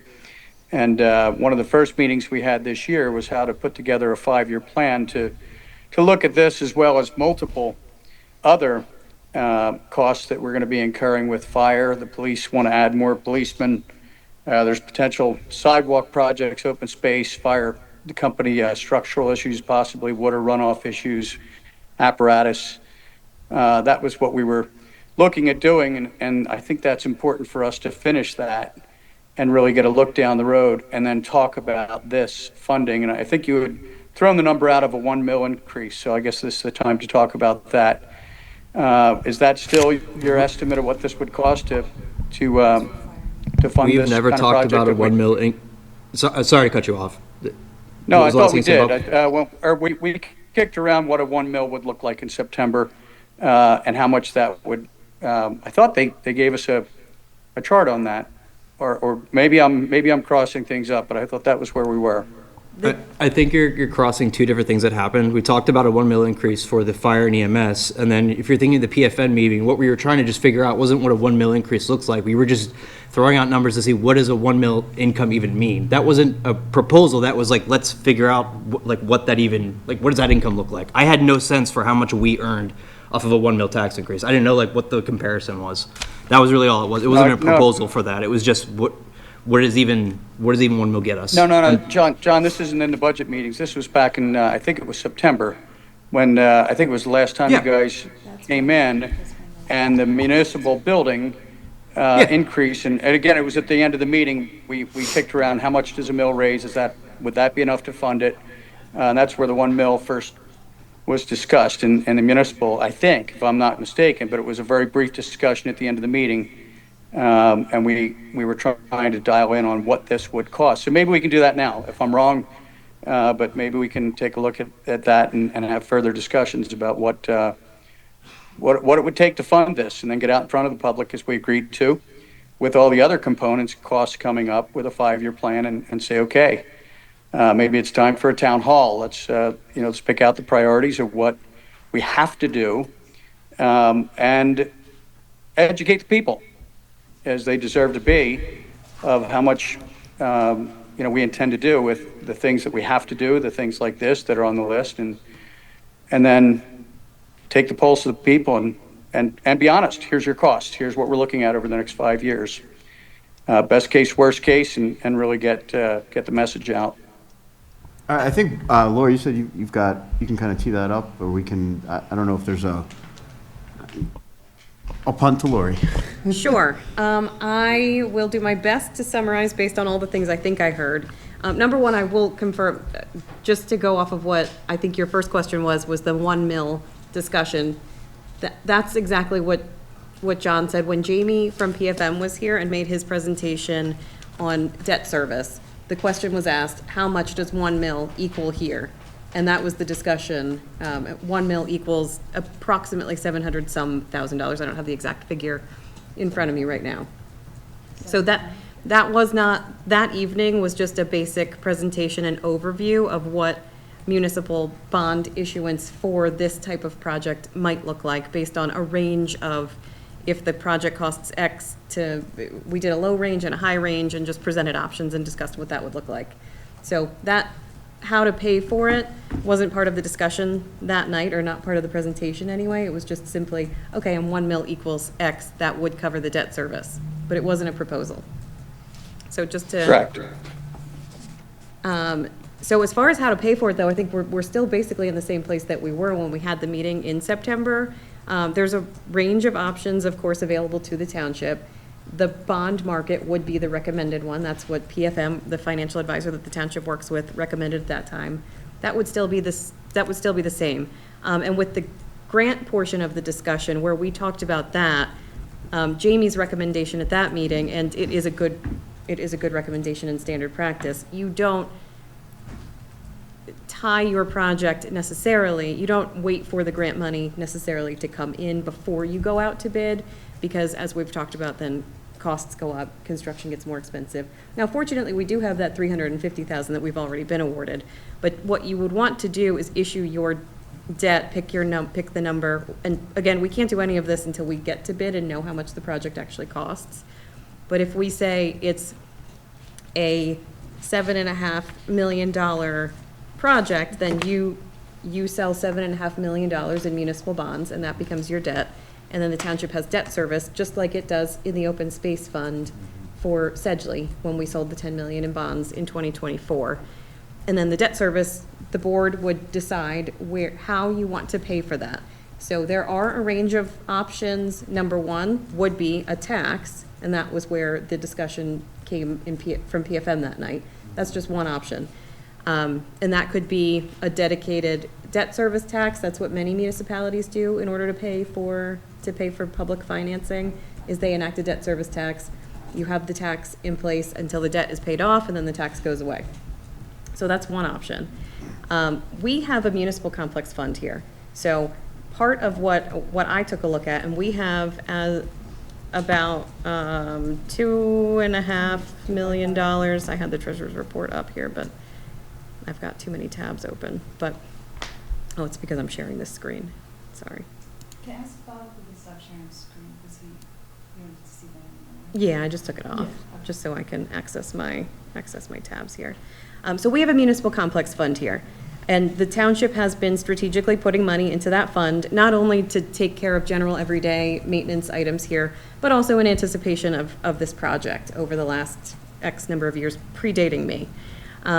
So one of the strategies that the board could employ is using some of that money. Now, Jamie will tell you, and this was part of his recommendation at his September presentation, it's better to issue debt, and he can explain it at a future meeting much more eloquently than I can, but basically your cash is more valuable. Mm-hmm. So the recommended strategy on the part of the municipal finance experts is issue your debt for the total project cost and then use your cash to pay it off. But that way it protects you. You earn interest on your cash that you have. There are a lot of restrictions with how much interest you can earn on debt money that we would put in our bank account. So then what you could do is leverage the municipal complex fund against the general fund, and you can do a combination of the two, and that's how you come up with your payment. So for just a high level example, and I am not Jamie from PFM, so high level example, hypothetically, if we went to bid, got numbers back, issued debt this year, our first debt service payment does not happen until 2027. And that is a reduced payment in 2027. So assuming that we issue, and I don't want to, these are rough estimate numbers. just to put that caveat in. So say we were to issue, again, I'm gonna say this number, it's gonna sound scary, and I'm not saying that this is the number, what it's gonna be. Worst case scenario, let's say we issue 8.5 million in debt. Our, I'm just giving you a high number. I'm giving you a high number. I'm giving you a high worst case, just assuming. I can use a lower number. That's just that. It's fine. It's a high estimate, round number that I have numbers for. Your first payment doesn't happen until 2027, and it's about $422,000 in debt service, year one. And then after that, it's in about the 600s. So we have money in our municipal complex fund, so this is a larger discussion that the board would have to have on what you want your funding strategy to be. We budget money into the municipal complex fund every year, so we do a combination of, okay, we start using that fund balance in the municipal complex to pay for the debt service in combination with money that comes from the general fund. How much do we have in the municipal complex fund right now? 2.5 million-ish. And how much is in the unassigned general fund that, you know, if you kept I guess it was a 40% cushion? Reserve. What's remaining? You may want to explain that we approved a reserve. The fund balance. I'm sorry. Policy. It's not a said- reserve, I did it's the same thing. it's a fund balance same thing. policy in December. Yeah, we did. The board adopted a fund balance policy that says that we should keep in our general fund reserve no less than 40% of next year's operating budget. So, I think it's so like the 3.2. unassigned or. What's that work out to in dollars? Sorry, Bob? If I'm I sorry, remember- John, I talked over you. I got a delay. Go ahead, No, John. no, Sorry. do we have an idea of what the approximate additional unassigned funds are that, you know, from the general fund that when you account for the 40% reserve cushion, what's left? I will have to, Can I throw some numbers out? Yeah. Because I think I have them. oh, great. So I think the yearly is about 8.2, which puts 40% at 3.2, 3.7? Yeah. I think it's 3.2. And we have like 6.5 in the general right now. Okay, if John, memory serves. So I appreciate it. that is very rough. Please do not quote me. I want all three of those. 8.2? So wait, 8.2 being our annual That's our- budget. that's our So annual- it's our annual budget. And 40% of our annual is 3.2 for the fund reserve policy. We Okay, have and that leaves. 4.6 right now. Oh, yeah, sorry. 4.6. We have 4.6 in the general fund Yeah. as of February 28th, and that is because it is March. Yes, So I was- taxes have not come in yet. Pulling from last Okay. And the board authorized a sizable year. Yeah. transfer at the end of 2025, which is why our general fund balance is lower than it has been in prior years. This is for you all, but also really for the public, who, you know, I was given a tour of the police facilities and have been in the offices. I mean, I do believe that there's merit and a need to renovate this building, for sure with the police and definitely for Lori and the team here, okay? So I do think something needs to happen here. I think that we're in good shape to make something happen, which is great. And I think this is a, you know, beautiful design and all of that. To go back to Bob's point, like for me, to greenlight anything of this size, I would need the full picture of what the township expenses are over the next few years. You know, we have a fire department facility, you know, significant problem. We're going to do something with ADA compliance on bathrooms. I mean, I want to have the full picture to be able to say, okay, I see the path forward in a, you know, realistic, financially, you know, defensible, solid way. I think based on the numbers, you know, I think there's a way to do that. But for me, like, you know, I know there's penalties or incentives, however you want to frame them, to move this forward. And I understand kind of your incentive for that. And I understand there's potential cost increases if you delay projects. I get all that. But for me, the big picture needs to be looked at, understood, so that there's no surprises. And I'm really averse to, sticking a tax increase on our residents following the last one in any short-term, timeframe. I'm just against that. Absolutely, and I hear you, and we did talk about doing that at the June meeting, doing the mid-year budget discussion, as well as the long-range financial planning, the initial start of that. So absolutely, this can be part of that. Again, no tax increase is being proposed here. This is all still just me saying that is municipal finance, that's how you pay for debt. I'm not in any way suggesting, I haven't even looked, I couldn't even propose right now in March to tell you what would be needed yet in 2020. Right, and this, So Lori, I got to This is- backtrack 1 second, Lori. The second year payment you said was how much? On 8.5 million? 600. 600, or was it And over that- 600? Is an estimate. And it's an estimate that's using the highest number we've been talking about tonight. This is for the public, and I'm new to my role here. I'm new to municipal governance. And I think this was with Sedgley Farm.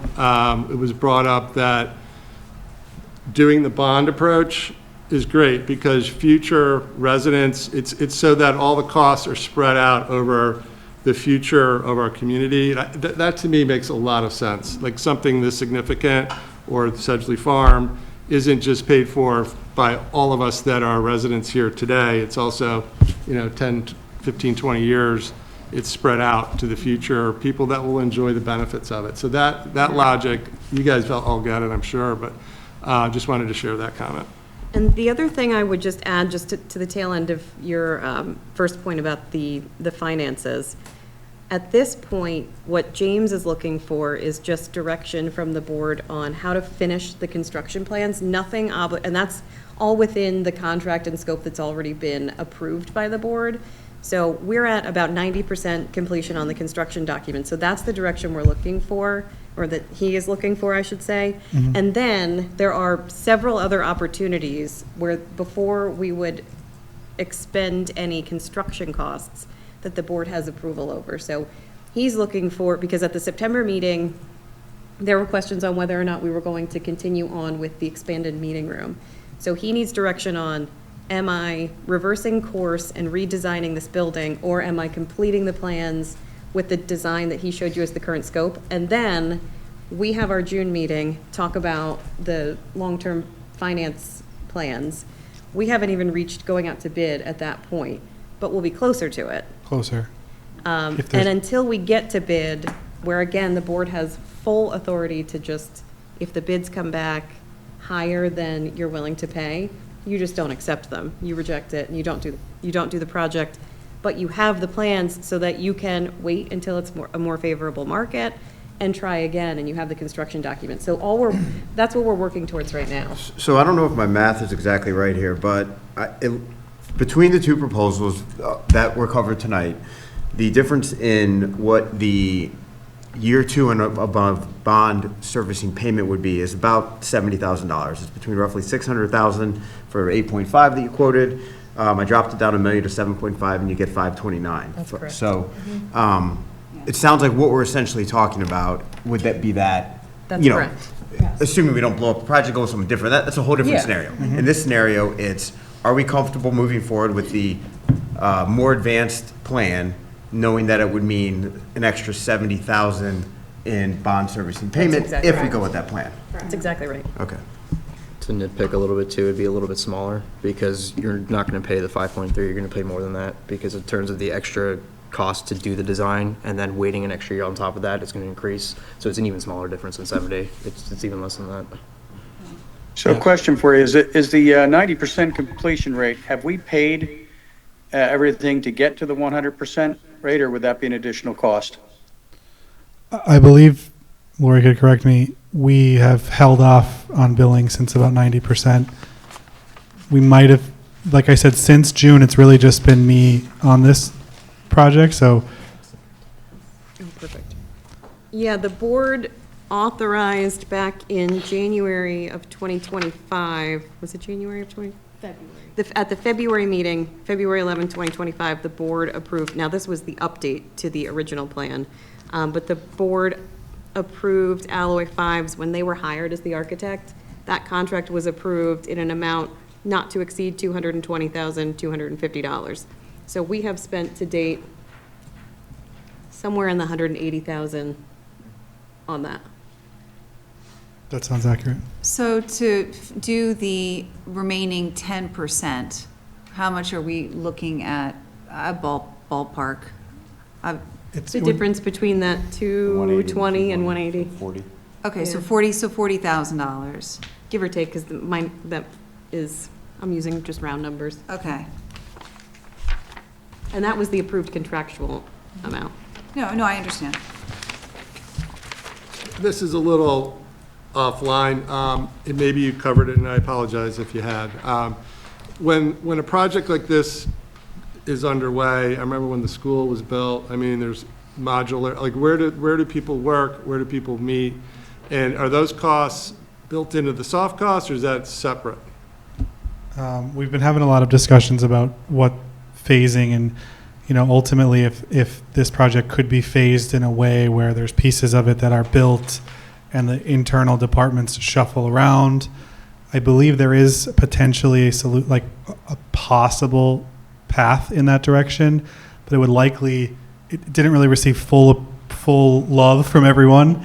And also, that would stretch out the time period of the project because it's quicker to just have everyone out, build it all at once, and then reoccupy it. So in the case with everyone being out, yes, the solution would be modular trailers or relocation for certain departments And that's elsewhere. not in here, right? That's No, that's, Okay. I All right, mean, if we were to try to really break down the large soft costs that I did have there might be some way to incorporate it, but it wasn't specifically included. Lori, would you be able to, would the admin you're not going to be working on this building at the same exact time that the Yeah. road crew is going to be worked on, right? So we don't need to find a new place for the road crew, right? Would your staff be able to work from home?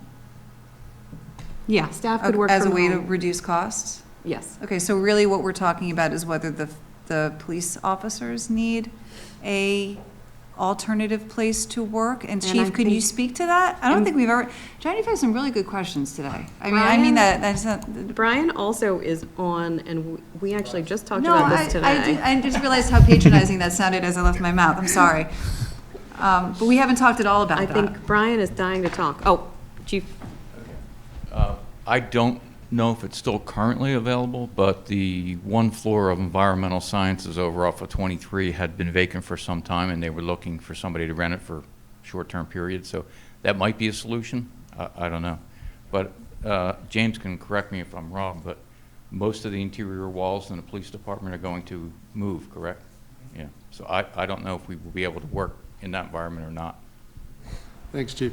No, I think I brought it up mainly that that's going to be a reality, and just what's the logistics is one thing, but then just it's an extra, it's going to be possibly some additional costs. oh, absolutely. Potentially. That is something that we've been having a lot of internal conversations about. Is there any opportunity, I know this is not a great suggestion, but is there any opportunity to use the old township building at all? I'm sorry. I'm sorry. Did I almost make you, I almost made Chief choke on his drink. Okay. We have talked about that, though. And I got that same reaction.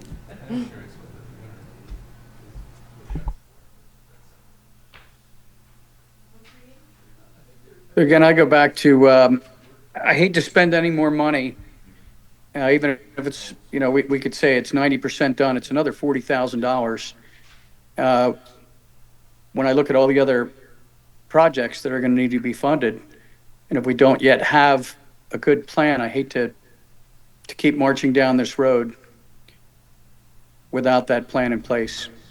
Yeah, I mean, to me, it comes down to what is a better way to make a real solid evaluation about where it fits into priorities from a cost perspective. Is it more effective to have a more certain number, no, but that costs additional 40,000? Or do we know we're gonna be, I'm truly torn, because, like, in either of these two proposals, which it sounds like are the only two on the table, we are not talking about a big difference. So to me, if the bids come back and we're at a number that doesn't feel right for whatever reason, we start from scratch. Like, there's no other choice, right? I mean, I guess we could go back to you guys, but like, you'd have to totally, like, we're not, I don't know. Does the 40,000 helps us figure out which of these two proposals we want to go with once bids come in, or, well, not which of, like, assuming we spend the 40, we go with the higher one, bids come back. If we don't like those numbers, we're not going to dislike them if they're low, we're going to dislike them if they're high. You still have the plans. Yeah. The construction drawings is what we're paying for right now. Right now, Right. we've spent a lot of taxpayer money for nothing. We can't build with what we have. And so our options are we pay $40,000, or we completely reverse course and spend money on redesigning this project. I do not think that it's a good, prudent use of township taxpayer money. Well, you could say that, but the other side is you could say that we have looked at how to do things without, and this has always been my concern, without enlarging the boardroom and everything underneath of it. And that number could be a hell of a lot less, and it could, again, not require as painful of a tax increase. When you look at millions of dollars required for fire trucks, potentially more police, you could say that we threw it away, or you can say we can step back on that. It wasn't all wasted. There was a lot of other work that went into that. Yes, the boardroom and the room underneath are a part of that, but it's not $180,000 we paid for that. So there's still a lot of value there.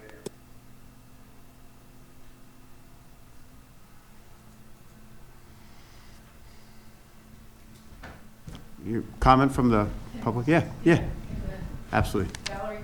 Say your name and address. Ellen Jansen. Just say your name and address, please. She knows the drill. Ellen Jansen, 15 Galway Lane. And I've lived in this township for 38 years, and when this building was built, I've thought it wasn't adequate. I've never worked in it, never been through the whole floor plan, but the police function and safety for the police department, I think, is of supreme concern. And they need to have what's best for them, and which then consequently is best for the township. And the township has changed so much over the decades. I think that it also is a manifestation of our respect and appreciation for the police, that we do what's best for them and that they feel comfortable and safe in their environment. I think also that the function and safety for the township staff is important as well. And I don't know what it's like in the back rooms for them, but they do, and they know what they need. And because of how our society has changed, it sounded like that the windows were all going to be bulletproof. Is that correct with the glaze you said? Not all of them, but the ones, strategically in need and locations around entry points, points of high vulnerability. Okay. Not everywhere. And as well, to close off windows, which was one of the, to save money things, I personally think is a bad idea. I've worked in a place where we had no exposure to any natural light photons, and it was bad for everybody. So I think it's critical to have natural light come into a building. Also, I wonder, given that the sloped roof faces south, has there been any consideration for solar panels as, yes, an expense at the beginning, but energy saving and at the, as time goes on? And the, let's see, the room with 108 seats, I don't know how that was determined, but I've been to a lot of meetings in this room, and the only meeting that had more than needed to fit in here, we actually met in one of the schools, and that was the planning company for the Reeves property, Sedgley Farm. So And then my question regarding that is, is there an entrance and egress for every place? It looked like for the back where the staff is, there was only one entrance. I didn't see an egress in case of emergencies. So that's just a design question I have. And I think that, the 108 seat, will that be a multi-use room? Where, is that the whole purpose? So it would be not just evening meetings, but what other kind of things would happen?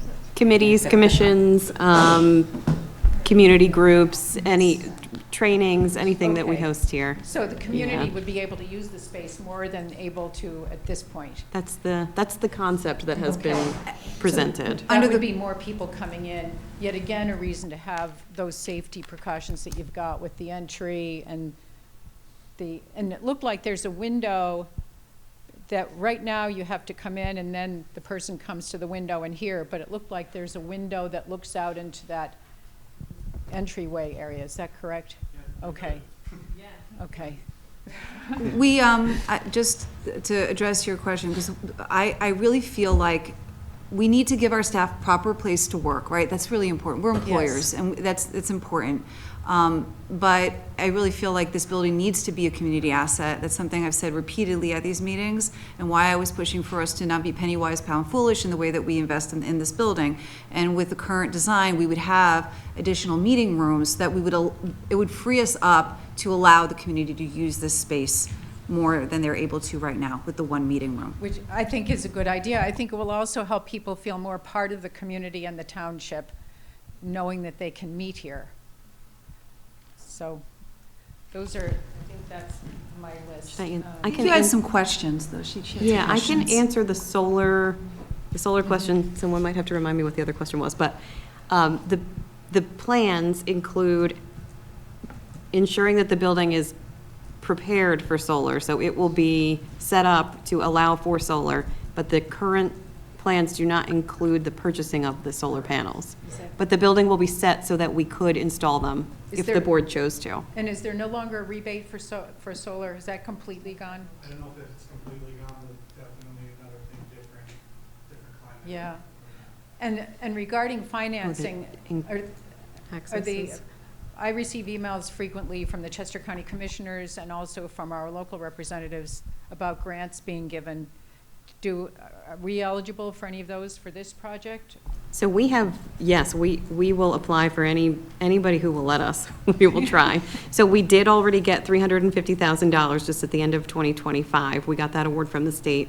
We're waiting on the 1.25 that we're very hopeful. Rep. Schusterman has been advocating very hard for us on that project. So we're hoping whenever they make those awards that we'll be fortunate. But yeah, we certainly can and will continue to apply for other funding sources as well. She seems to be able to get a lot of grants for. She's been very, hugely successful for us. Yeah.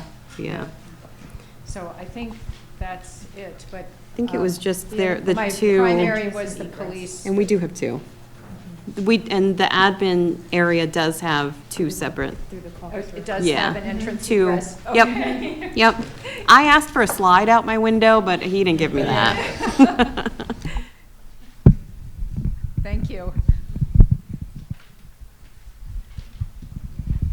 I can just add that going back to a code world, like kind of Paul and I were, and everyone was talking about, this room already has two exits. I think there's a door there because there's an exit sign there. In spaces where there's undefined kind of higher occupancy load, like a room like this where you could have people sitting and people standing, anywhere where it's called a gathering or assembly space, the formula to get the maximum amount of people is much, much lower in terms of like your grossing factor, it's called, than admin or a business occupancy. So definitely need to have two exits out of here, which we do currently today. And then all of the plans to date have shown continuing to keep two exits. Admin department, I believe, has two also, but the second one is not technically required because there's only programmatically how many people back there, maximum 20 if you have visitors. If we have visitors, but really like 7. Yeah. Well, but there would be a meeting room there now. So you have to account for the meeting room people, yeah. Yep. And then, did I hit all, were the other ones all answered? Okay. I think there was someone else. Yeah, any more public comment, we can definitely take now. Hi, everyone. Anita Schmidt. I've spoken before. I live on Amherst Court. And I hope you understand when I stand, I'm not speaking just for myself. I really do try to speak objectively on behalf of all of the folks who are not here tonight, including the woman who I met on my way here at the grocery store who was at her second job for the day. She's an accountant by day. She's one of our residents, but she found it necessary to work in the grocery store at night just to pay bills. So those are our fellow residents who are not here tonight. And I hope you remember that budget meeting when this room was really full of folks worried about when the next tax increase was coming. So people are feeling very stressed in this economy. People are very uncertain about the future. So when you talk about the bonds that extend over multiple years, that may sound like a relief to this year, but it means, particularly for families and seniors, what does that look like in 5 years? What are my taxes going to look like? Can I stay in my house? How do I pay my rent if the landlord's taxes are going up? So I say all of that from the frame of reference that I had when I first came to that large meeting, largely attended meeting, because I had gone back to your original feasibility study on this building project. And I noted at the time that most of the items were green and yellow, except for functionality. So it wasn't like the roof was leaking, it wasn't like we had electrical issues that could cause a fire. I mean, there was nothing urgently emergent in that report. So I asked in that meeting, and I stood up and said, can the board, the new board, you know, with the folks who haven't been on this train from the very beginning, take a look at need to have, nice to have, because we're in a different economy now, and we're in a different situation on this project. It's extended this long. And every time I hear this discussion, I feel like the train has left the station. And I think that's how your residents feel. So I support what Bob said, and I support what John said, and I support what Devin said.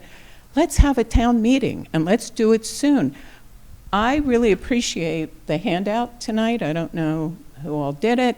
But I'm only looking at it now. I didn't see that online. I think people need to have advance information about all of your projects, how much it's going to cost, and the tax implication year over year. Not this year, next year. If we're taking out bonds for 5 years, we're going to pay off bonds for 5 years. How are we doing that? Okay, so that's my ask tonight. And as far as the seats and the parking lot and all of that, you know, hope springs eternal. And maybe if you build it, they'll come. But how many meetings have you had in the last 2 years where 50 plus people showed up to participate? I mean, seriously, how many? And when you did, you had it at the high school, they parked across the street. There are options. So please just give it some additional thought. Give the taxpayers a full preview of what the 5-year looks like. Thank you so much.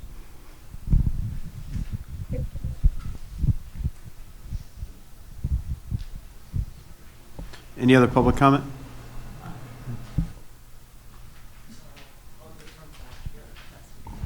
So Karen Guerrero, 25 Rooster Hill Road. So basically, I cannot compete with the beautiful, what Anita said right now. So I'll be much more basic and go to my questions directly. So what I was talking to people in the township, and I mentioned the man trap issue in the police department area, And overwhelmingly, no one liked that idea. They felt it kind of like as if it made this area less safe, you know, coming to the conference room. So basically, I was wondering, could the man trap not be included in the plans? Because for some reason, right now they go to Phoenixville, or Chester County comes to pick up people. So I just have an issue with that, and I think Brian, most. do you want to respond to the question about the man trap? Is she saying it should? Sorry, Lori, I don't know if you were talking to me or not. I was, yeah. No problem. Yeah, Karen, Brian McCarthy, I'm the lieutenant with the police department, sitting at home right now, listening in on everything. The man trap is a requirement. Not everybody that comes into our station is exactly excited to be there. Some of them know that their freedom is about to be impinged upon, and the first thing that they're going to do is make a break for the door. It's happened before.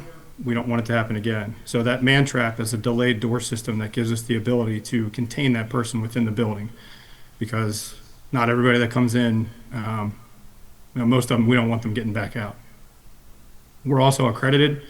So as part of our accreditation, there are certain building standards that we need to meet, that being one of them.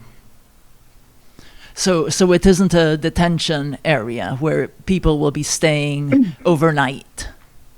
No, we don't have overnight housing facilities. We have a temporary hold. Okay, because Yeah, I had understood that it was actually going to be an area where people would be detained. Okay. I mean, so just so you're getting factual information, we have a temporary holding area. It is currently we have a bench basically that we're required to have, because if we have somebody that needs to be taken down to the Chester County Prison, we have to have a place for them to sit while we complete the paperwork. That's an accreditation standard. That temporary holding bench is in a room that we use for our interviews, our training, our meetings, sometimes our kitchen, it's where we eat, it's where we package evidence. It's kind of a multi-purpose room. So we don't have overnight housing, but yes, we do have to house people in our station for sometimes several hours. Okay. So then I had another question.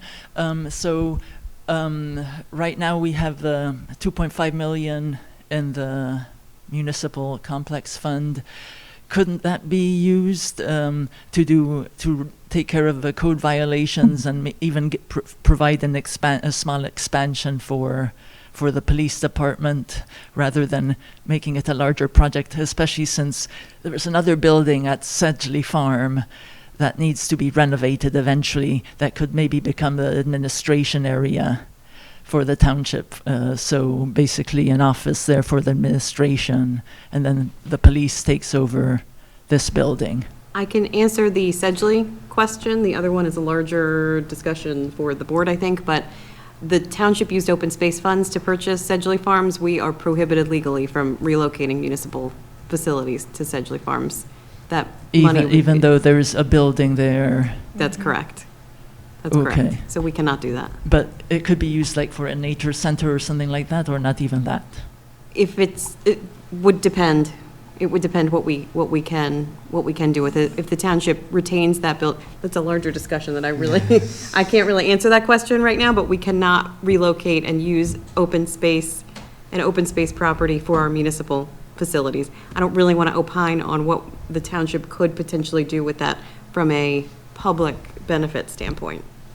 Okay. And Karen, we do have a meeting coming up to discuss that one specifically, the Sedgley property, so that'll be coming up in the next few months. Okay. And then the last one, in terms of a general benefit for the township residents, having a larger conference room, I don't think is that important for the township residents in general. In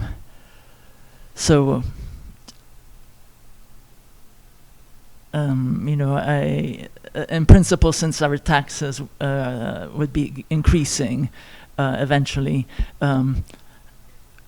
shouldn't the residents obtain a benefit of some sort? So I think the first question about using the municipal complex fund, I think the general idea, to paraphrase from our financial guy, you know, you can earn money on the 2.5 in there. So could we accomplish the needs that we need for police, for example, and changes to the building for 2.5? Maybe, probably not would be my guess. In addition, you then, you know, wipe that out, and you lose the ability to earn money on it. So I think what he's essentially saying is, you know, you keep your cash, you keep your 2.5, you can earn money on that as it's invested, and you can use some of what you earn to pay down the debt service for bonds that are issued. You know, I don't know, a question could be asked, could we accomplish this for 2.5 with a totally different scope? It would obviously be very different than what we've been talking about, just given the difference in the two amounts of money. So, you know, I don't know an answer, but my gut sense is it would just be a very drastically different scope than what we're talking about, to your question about that. And as to the question about the public benefit, you know, we've heard two different opinions, right? As to, on that exact point. And I don't, short of doing something like what we did with Sedgley, where we brought in a consulting company and kind of like truly surveyed the public and got some data on it, you know, it's kind of speculation, conjecture as to whether it would be used more broadly. Could we have a referendum and have it go to vote? I don't know that it would be a referendum.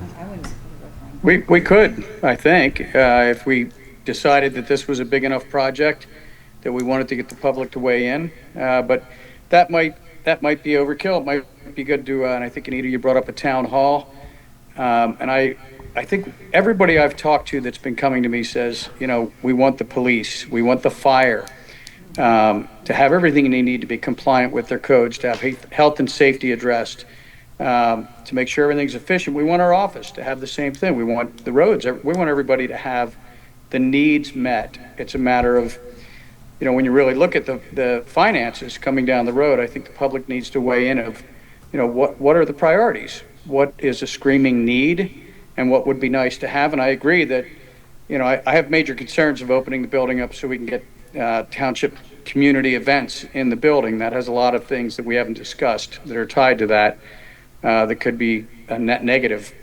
So, you know, that's a nice, to me, I think you said it's on the wish list, but it's not critical. There's plenty of other places people could meet. And do they want to spend that kind of money to have a meeting room that, you know, has never been used? We haven't really had much because we have so much going on with commissions and our meetings, that it would be tough to justify that.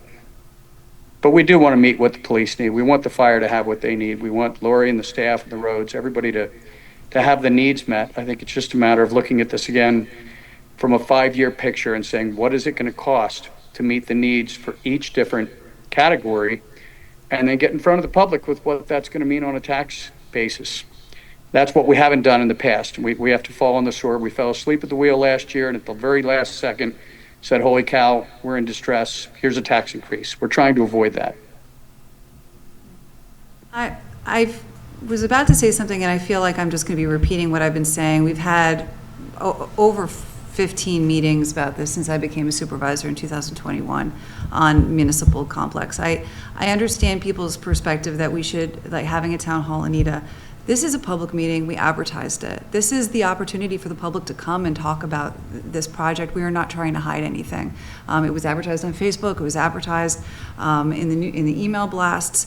We're here. We're videotaped. We're exposed, right? We're not trying to hide anything.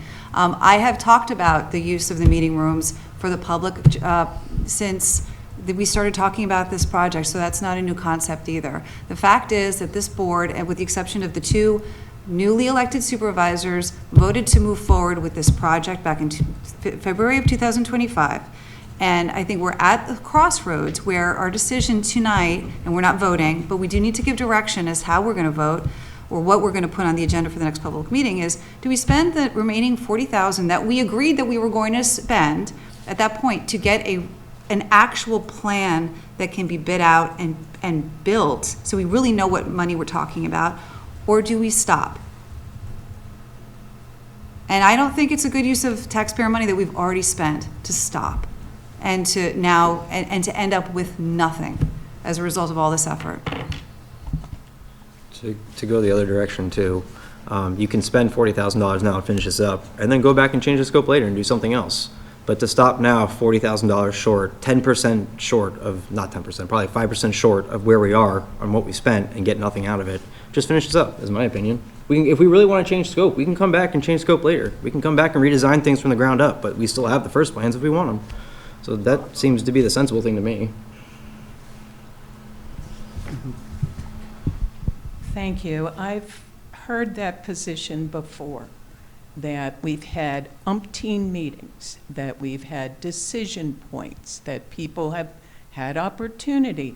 But let me say, when a large group showed up for your budget meeting, their concern was a tax increase. And the information about this particular project was deferred in terms of detail about how that would impact a taxpayer in the aggregate of all of the other projects. And I think that's a fair discussion, and I don't think it has been previewed sufficiently in that context, okay? So we've got Sedgley Farm, people showed up, they gave you their opinions, you moved forward. I think it's just really important to bring people along on the train. The train is moving. You're making decisions. That's great.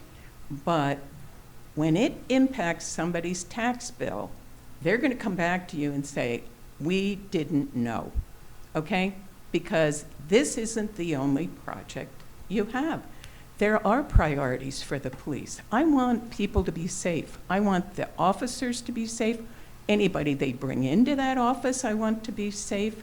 The folks who are here every day really deserve an environment that's workable. I agree with that. But let's consider what the options are in this environment, okay? And the actual impact in the aggregate of all of these projects on every one of these everyday taxpayers, okay? That's my answer to, we've met 100 times. Mark Donovan, 26 Flintlock Lane. Hi, everybody. As one of the supervisors who's working on this for years, I think it would behoove us to get the design work done. And you can work on add-alts, like alternative designs or pieces that you want to cut and paste. But overall, this is a partially functional building. Having been in here for going on 8 years, back and forth between meetings and conferences and everything. It is not long-term livable, and if you want to retain good staff, if you want to retain good police, if you want to retain employees here, you have to make it a place where they want to work, not just a place where you show up here once a month because they're here all day. I work in an admin building myself, and I certainly would not work here. I have so many other options. I just wouldn't work here. It's non-functional. So coming from that side, I think it's important that you hear that, because your staff is way too polite to say something like that to you. They'll say it a little kinder, but this is not acceptable as an administrative building, as a police department, and even the public works department probably needs a bit of work. If you want to, again, retain good staff to provide you with good services like we have had in the past. I mean, I understand the comments on taxes and everything. The reality is tax revenues remain flat if you don't raise them eventually on real estate. And it's just kind of like the reality of working in a system in Pennsylvania. So it should be better broadcast to the public that tax increases should be a regular thing, not a once every 20 years type thing. Totally agree on that. It's messaging. You have to get it out there, put it in front of everyone. It's same with these projects. I mean, yes, it's been out here 12, 15 times. I mean, people don't tend to show up here until it's last minute for anything. And then we drag it out another 6 meetings because nobody showed up for the first 12. So I mean, you can only get out there what you got. But I would caution against just hitting the brakes entirely on a project like this, because construction costs are rising, and the longer you sit on it, just even if you're working on parts of it to make this building functional for your staff and everyone, if you say this part of the building remains an add-all onto your projects, the functional portion of this to potential, you might have rec staff in the future. You're working on a master plan for Sedgley Farm. Who knows what other kind of open space you're going to get in the future for parkland and whatever else. You got to plan long-term space-wise for expansion, and I mean, you could spend between $5 and $7 million today, or you can spend $12 million in 10 years. I mean, so think on that. Loans for municipal governments are up pennies on the dollar for what we as individuals can get from a bank. Investments can offset that, like you were noting with you invest your $2.5 million, you can offset your bond payments every year. I work in New Hanover Township. We are constantly rotating bonds and loans and things like that because we understand the value of having some money in the bank while we pay down debt service on various things. It helps us manage large projects. We have a $2.5 million trail project that we're going to work on soon, and it's because of bond financing. You can't be afraid of taking out a bond. It doesn't necessarily raise your taxes. You may find that you're able to pay that down with existing revenues, and that's what your finance folks are for. So I'd caution stopping, hitting the brakes on the project from the design phase at this point. Certainly keep the options open in terms of what you do implement moving forward.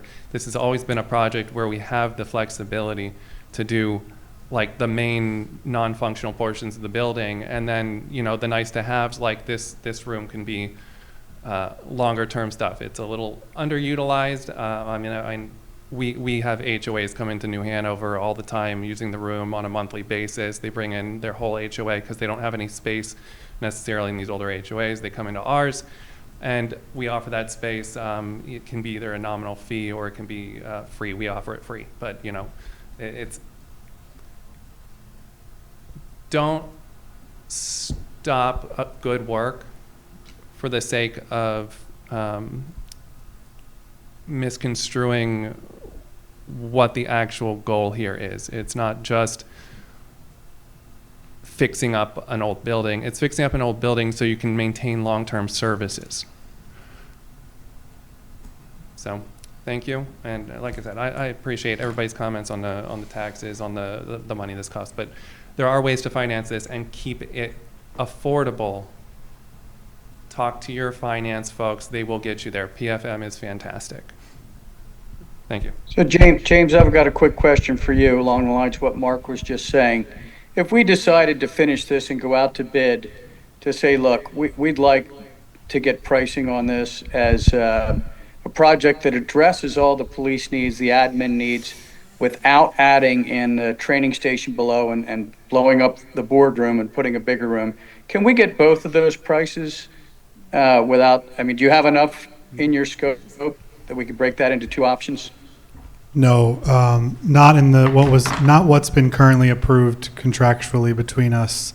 And at the prior board meetings, we made the current scope the base bid and don't currently have any large alternates to be priced. What does it normally cost if we wanted to get an alternate of that size? I would have to we'd have to iron out the details again with, essentially you are kind of creating two drawings, let's say. So there is more time on my end.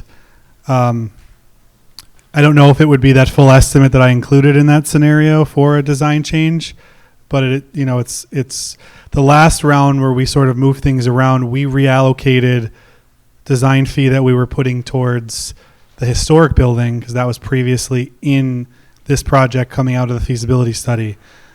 So it was a near a zero change on our end. I think we had a small structural add, but essentially an alternate is we're drawing two things. We have to predict or we have to be able to provide contractors enough information for them to bid on two things.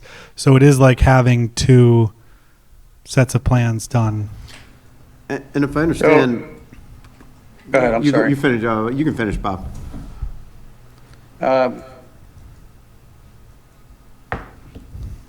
I guess what I'm going to is Mark was saying, you can always add it, you do an alternate.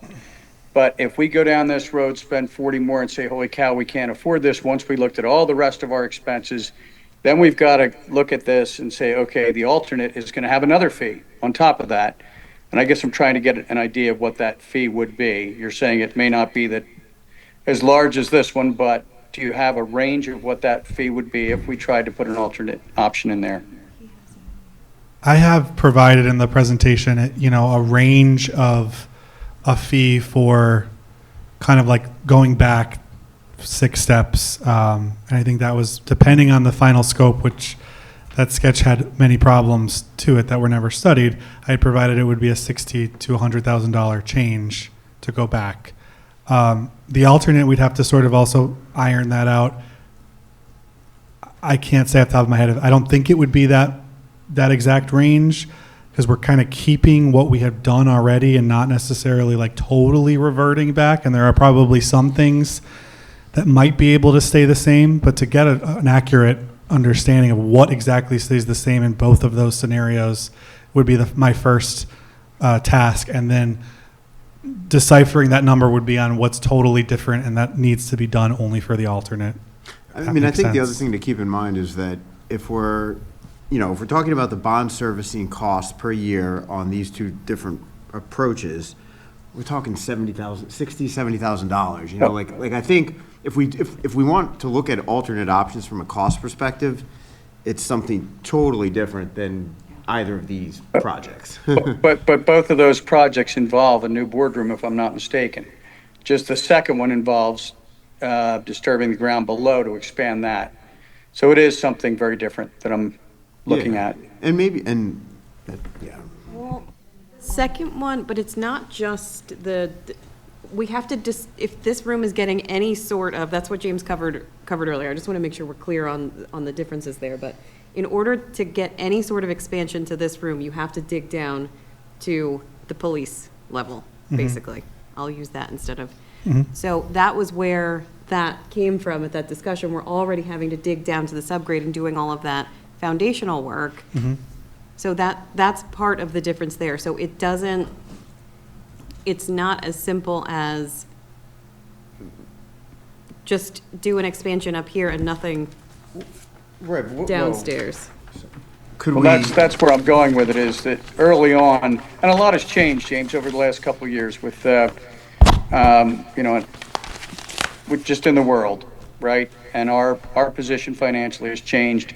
So I'm looking back and I'm asking the hard question.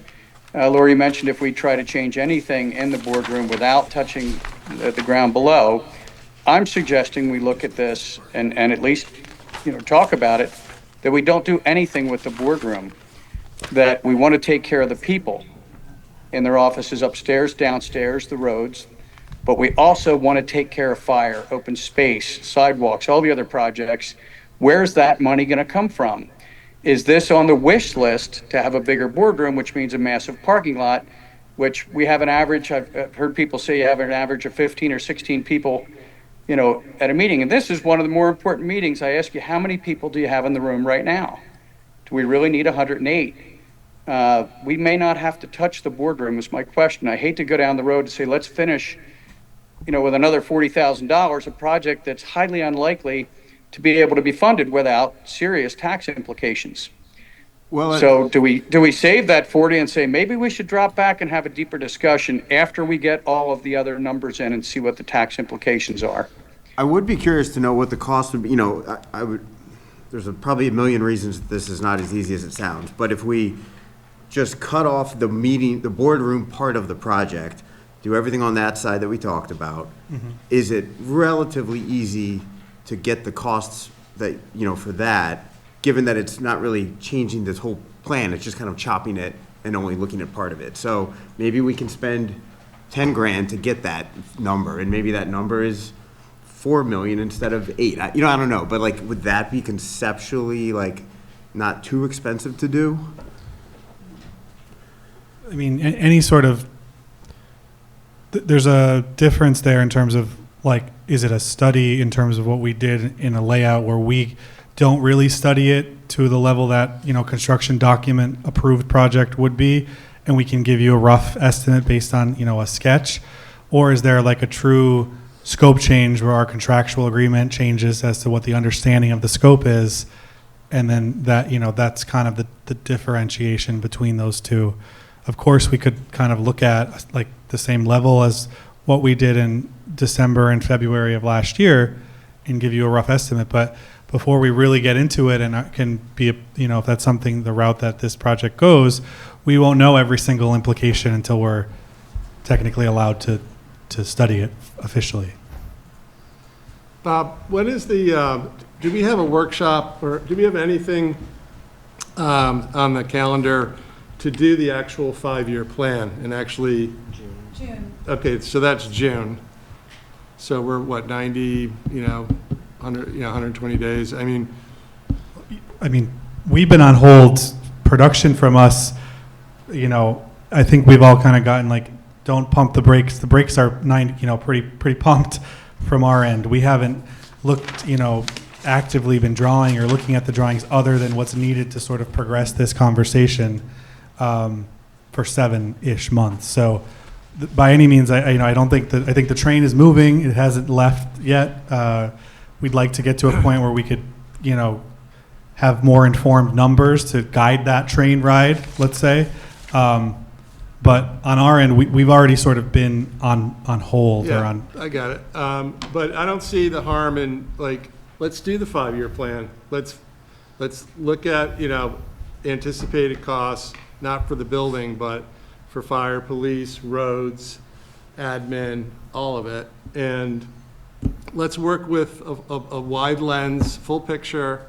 I'd be a lot more comfortable with that. I mean, I think that would be, and then understand, okay, maybe this is viable, and things move quickly. But, you're kind of still working in an isolated project mode without, full breadth of what this township needs to, prioritize, that type of thing. But wouldn't it be better to have actual numbers? Well, And from my we don't- understanding, these numbers are pretty good, and, a lot of the ones have come in less, so plus minus $1 million, whatever. Like I can work with that ambiguity, for, at least for, 90 days. Yeah, my preference is to, and maybe at some point we just have to make a decision, and I don't know that we're gonna convince each other by continuing the conversation. We can spend $40,000 and actually have a plan. If we decide to throw it in the garbage, we can put it on ice. We have something.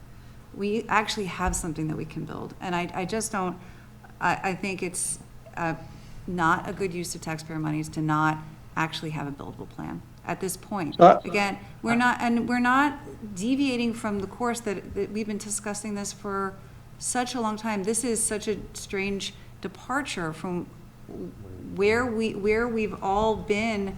And again, John, you knew, Devin, you knew, but this is, it's not as though we thought we could accomplish what our goals were for $1 million. I mean, at least I didn't have that understanding that this was going to be a $500,000 million project when we gave them the scope. I mean, I struggle to believe there's a scenario where we can do police and admin, leave this room the way it is, and still spend less than, say, $5 million. So, I keep going back to the bond servicing annual costs, and so we're $300,000 or $350,000 versus $600,000. I would tend to agree that from a planning purpose, cost planning purpose, once we have bids, I think how wide ranging are those bids? Are they closer together? Or are they way far apart? Like, I think we'll have a little more confidence in how confident we are and how much we will ultimately end up spending if we've got more information rather than less. And it sounds like, if I'm understanding correctly, we need to spend 40,000 to get more information. So that's my 2 cents on spending the 40. But again, with the idea being, it may be that at the end of the day, this doesn't work for right now, for all the reasons that have been discussed. And so, I don't know, I would tend to lean that I way. like the idea of getting a good bead on what the options would cost. And if we could put bids out to say, hey, we want to do this in phases, what's phase one cost, which would be the police, the admin, without disturbing or doing anything with the boardroom and the ground below it. If we could get contractors that came in and said, yeah, if you just want to do this part, it's 3.8 million. You want to do that, and the other part, it's add 2-3 million, whatever it is. That'd be great if we could have both of those. But it sounds like But we need James is plans saying to we be able can't to do that. We need No, plans you to be able to do can that. definitely do that. It's just the way that I structure, that would go into how I would structure the remaining 10%, and what's contractually been approved to date does not include that. So there would be additional design fee from us to include that alternate cost. The benefit of that, which we had a conversation, I can't even remember now, about bid alternates being, is at the time of bid day, you can a la carte make your menu of what you want to spend. So, unfortunately, although it's an added cost from what is currently been approved, come bid day, you can say the meeting room costs this much money, and our documents would be reflective of that. The contractor would be able to price those things in a way where he knows, I'm going to isolate this piece and be able to just provide a value for just that piece. And if there was a way to phase that, you've got my support. I guess the question is, what is the cost to have documents that we could send out to bid where we could do it in 2 phases? We can look at that. I'd like to know that before we gave the green light to go any further. Sure. If it's not a lot, and we could break it up and look at it in phases, I'd feel a lot more comfortable taking that out to the public.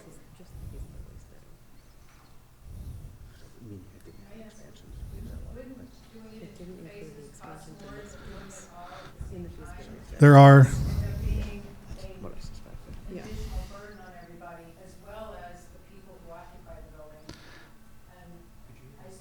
Yeah, I'm sorry. It's, I think especially as far as the police are concerned, it's not optional. It's a requirement. And for all of the certifications they have and the way, how much things have changed over the last 25, whatever years since this building was built, it's not optional. And for the staff as well, they need it. So anything I've been involved in, when it's been done in segments, parts, whatever, it's ended up costing much more than people expected, and it's not what is the most functional in the end. Everybody's frustrated. And Mark made a really good point where you want a place where people want to work, and so you can recruit people. I can just speak to when you do phases or segment projects, there are redundancies in what we call like the general conditions portion. So your contractors are always going to need, to mobilize in space and have trailers, and that each time in a phase does create those redundancies where if you were to do everything at once, you would kind of minimize that redundancy. One of the concerns I have is if we said proceed with the deluxe plan, or whatever, the latest iteration of it. And then we go out to bid. It's like implicit to the residents that this board approved this project. Like, to me it is, even though there's we didn't approve it yet, we can always change course. But, that's just that train going down the road further. So then you have a town hall to present, which you've done a very nice job, present the project. The general residents, my neighbors, are going to be like, you approve that? And I'd say, well, no, I actually wanted a 5-year plan to look at fire, police, EMS, but this was encouraged to just get numbers. To me, it's that's my concern with that approach. So I don't know why we can't move faster on the planning, like move next month or change our workshops. You know, let's get the planning thing moving. Let's talk to the stakeholders. It shouldn't be that complicated, at least for the next couple of years. But I want to know what's in front of us before, you know, getting boxed into a project that is, you know, I think it's beautiful in general, but I haven't even had a chance to process, you know, what is here. And again, the idea that we just roll along and then, yep, if we have a budget gap, we'll pull the tax lever. And good timing. Yeah. So just commenting on some of the things that were mentioned there. I totally understand that as a board member, you want to see things move at lightning speed. If the board could meet every night for the next 3 months, it would move at lightning speed.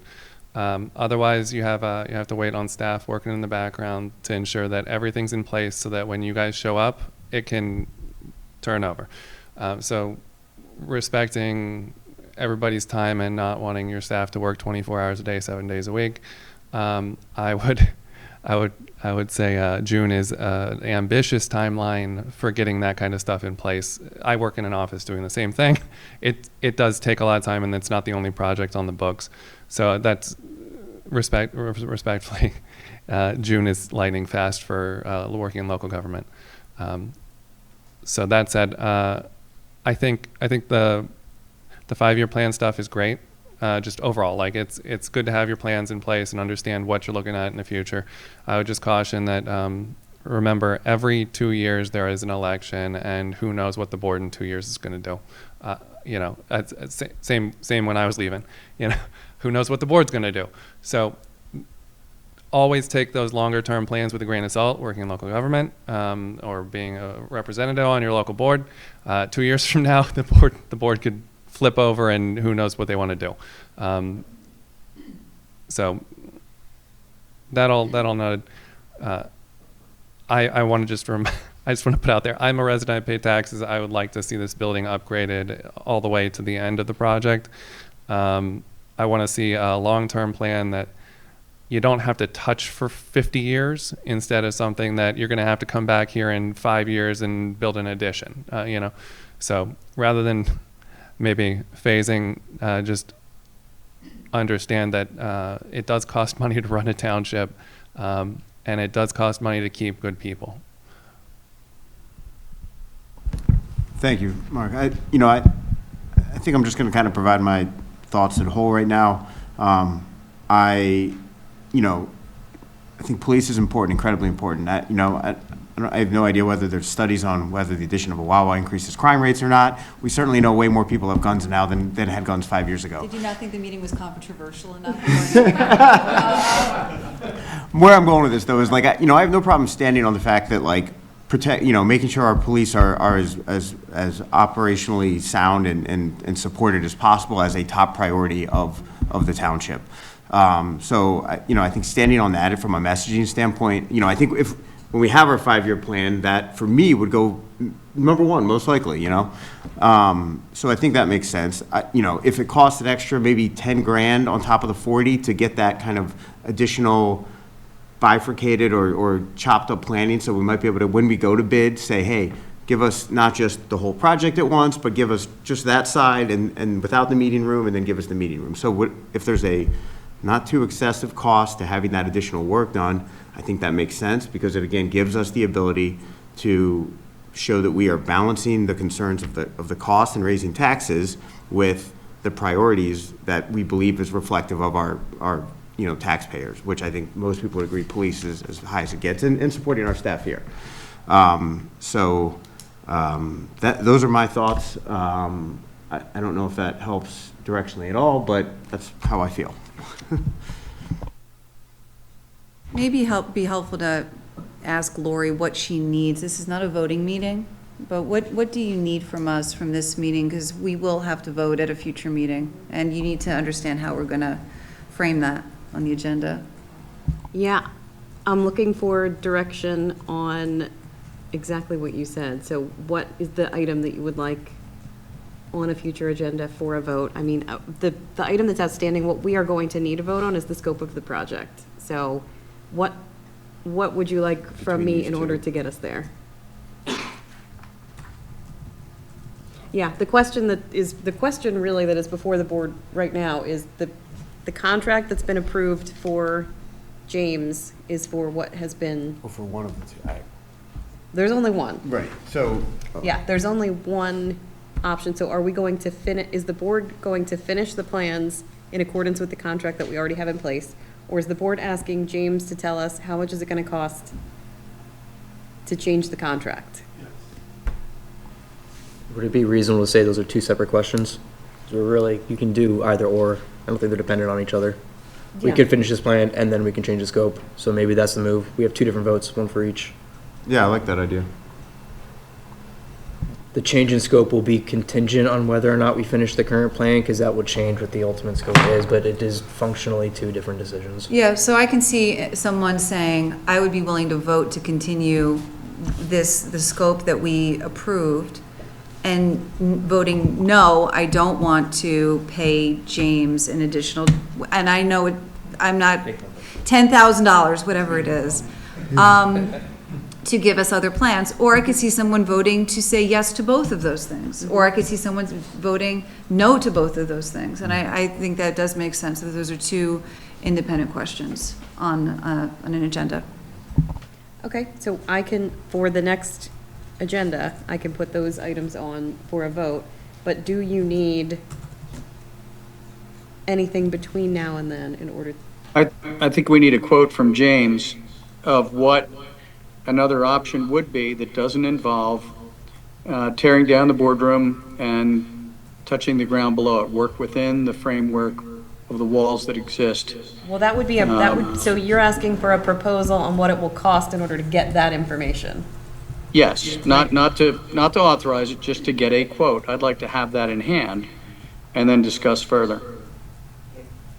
It isn't, maybe I'm misunderstanding, isn't that what he put on slide 17, where he said it would be like a $60,000 to $100,000 fee to come up with an alternative design? No, I think that was I thought that was for if we don't move quickly with the new code passed, that we have to No, meet that's those codes. Did I miss that? No. That's a redesign. The new code is happening regardless. Oh, I thought we could get in under that. The new code is happening Must have misheard regardless. it. In this current scenario, so much time has elapsed that I don't believe feasibly, logically, even if we had approval, we would be able to be out for bid before June. I think it's June 30th or June 15th. It's somewhere in June. I don't think it's the beginning of the month. So there's going to be a slight change regardless, to make sure we meet those codes, because when that contract was ratified and signed, it was under the 2018 IBC as part of that 2018 I-codes. So what was that $60,000 to $100,000 number? Can you explain what that is again? That's a total that would be like, depending on how much of the current plans, current pieces are retained, that's the lower end of that versus kind of like clean slate and cleanish slate and starting fresh. So that is your estimate. If we said, hey, we need to step this down based on the changes that have occurred with our financial position in the state of the world, we want to go back and take a look at this without doing the whole Monty or the whole project. That's what you're saying it would cost for that plan to be broken out, even with all the work you've already done on that side of the building? I just still would have to have the definition of what the new drawings or the additional drawings would say. I mean, I know you're saying no meeting room design, but the current drawings have, reflected mechanical and a lot of things that aren't just for the meeting room expansion. So that is where roughly that cost comes from. It's not just kind of erase the plans from where they are. There are pieces that are within the current plans, the current contract documents that relate to the building as a whole. I understand. I understand. So I would like to see what your estimate would be for a cost. I know you gave the 60 without really looking into it, 60 to 100. I'd like to see what a quote is, because if we've already got 40 of it sitting on the sidelines, and if he says, hey, for 60, I can scale this down, that's 40,000 we're not throwing out the window. If we don't really feel confident that everybody on this board is going to support a $7 to $9 million project, or whatever the numbers end up being with all in, Paul's ads and all the other stuff, the unforeseens, if the board felt right now that, hey, we're all on board, let's finish this plan, then it's a good idea to spend the 40K. But if there's this much uncertainty over that much of a cost without having a 5-year plan done, I'd like to see a quote on what it would cost to stop where you are and allocate the rest of that money toward a smaller package that hits the needs list, as Anita said. Kill the wish list, back up, listen to the people. I don't want to be looked at as an elitist, and that's what I feel like if we're, like John said, if we're going down this road and we're going to spend 40K and we're not all pumped up on it right now, that's a concern. If everybody said, yeah, we're all going forward, let's do it, okay. But I'm not hearing that. Well, I think the only counter to that is so with the 2023 feasibility study, which didn't include boardroom expansion at all, was still $5.5 million, and that was 2023 dollars. So I thought that did include the boardroom, but not the underneath. No, that's the feasibility The- study. Yeah, there's, The original feasibility study, the estimate and the feasibility study that was issued started in 2023, issued in 2024, was a probable project cost of 5.3 million. And that was in 2024 dollars, I guess it was. Not touching the meeting room. Now, that included the historic building. That's where that $372,000 came from that we talked about earlier, that the board at a subsequent meeting reallocated that money towards the redesign of the larger meeting room. Also because we decided it wasn't, what we wanted to do wasn't feasible with that building. Correct. It wasn't just to It take the wasn't money gonna from work. that building. Yeah. It just wasn't going to work. Yeah. So in essence, we were around 5 million a couple years ago. Now we're talking in terms of if we did the boardroom and the parking lot and everything else, we could be in that $8 million range. So I get that there's an increase, but it may not be just $1 million. It could be $2.5 million. So I think it's worth talking about that. We don't have that kind of money. When I look at all the other costs that are coming, like John said, I don't want everyone to feel like the train left the yard and we spent that money. Now we spent it. We got to do something with it. There's always that feeling of because they could look at us the other way and say, wait a minute, you just spent all that money and now you've decided not to do it. You're going back to scratch. That could be considered a waste.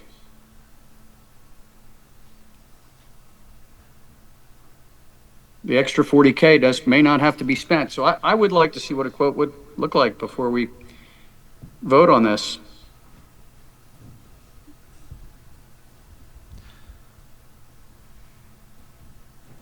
so let me just understand a little bit as to what would be included in that quote. Are we, is my understanding that, are we interested in pursuing an alternate to complement the current base bid or the current plans? So come bid day, you will be able to see pieces and be able to choose? Or is it, again, we'll have to circle back on this quite a bit, but is it more start fresh? What quote would be to sort of erase more than what we're keeping and consider a larger reduced scope, are kind of the questions that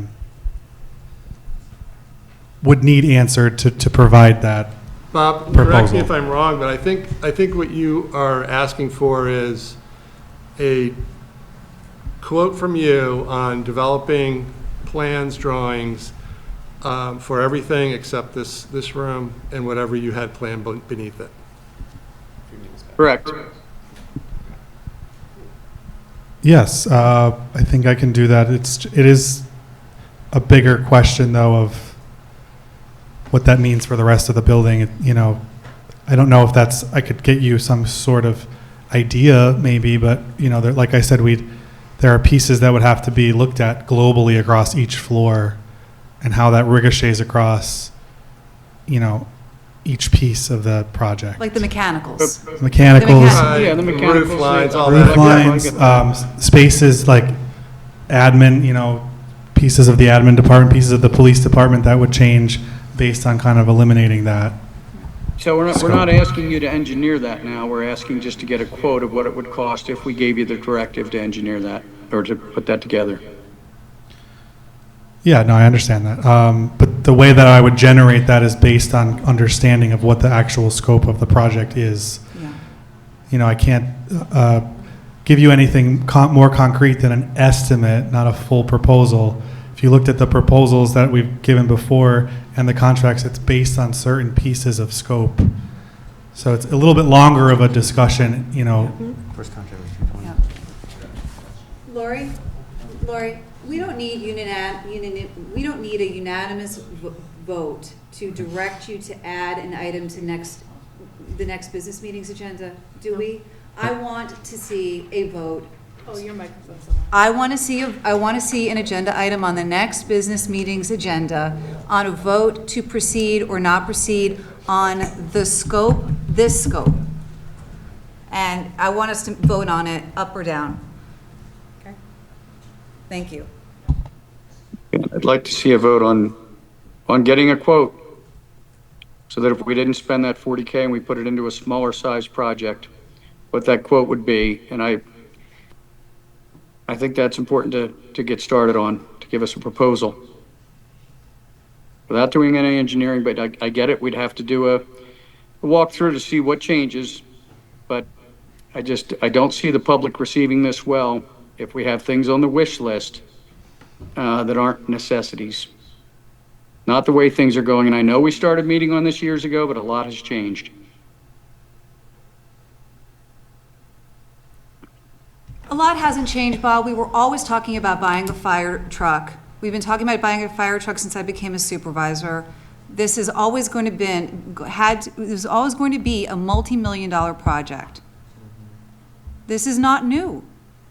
It's not new, Lori, Danielle, but a lot of things have changed. That tax increase last year, blindsiding people at the last second, was wrong. We need to get in front of things and tell the public, not in a workshop meeting where you've got 3 or 4 public attending, that, hey, we're going the next step to go down this road. We just ambushed them. That was wrong. We need a 5-year plan that shows them in advance, here's what you can expect to pay out of pocket for all the things that are important. And I want to hear from them what they feel is important. We're not getting them out to the meetings. Many people are not as well off as we are. They can't afford it. They're working 2 jobs. All kinds of things are going up. Oil's going through the roof. Inflation's coming. We all know it. It's getting harder rapidly. I don't have the answer to this, but I know that the security of the resident, I think we should all think about to what extent the work that's being done is essential for helping the residents. I don't want to use a word like meeting the needs. I don't want to use a word like, the wish list of what the people that work here, what will benefit our residents? Will our residents benefit more from police, or will they benefit more from not having to work a second job? We can't poll our residents, and I don't think we're gonna have perfect data. But what I'm struggling with is that question, right? Is it feeling safe and that obviously goes to the quality of the people working for this township, which are, from what I've gathered from the conversations I've had with, are incredibly high, and we want that to continue. On the other hand, I know what it's like to scrape by. I've scraped by many, many times in my life. I say that all to say I feel like this is getting away from. Those are both things to want to strive for, and that's what I'm going to be thinking about. It's not about one extreme or the other to me. It's not about spending a bunch of money for some beautiful building that we don't need, nor is it about trying to ambush the taxpayers more either. We don't want to do either one of those. we want to, look inside each of us and say, like, what do we think is best for Schuylkill Township? I don't know. That's my thoughts on that.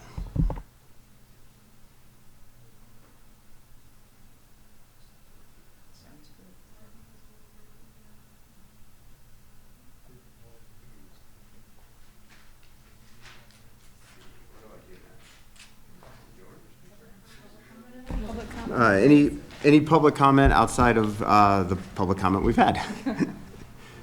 All right, well, on that, I just say adjourn. Motion to adjourn. Motion to adjourn, doesn't need to get seconded. Second. All in favor? Aye. Aye. Thank you all. Really, truly. Thanks, guys.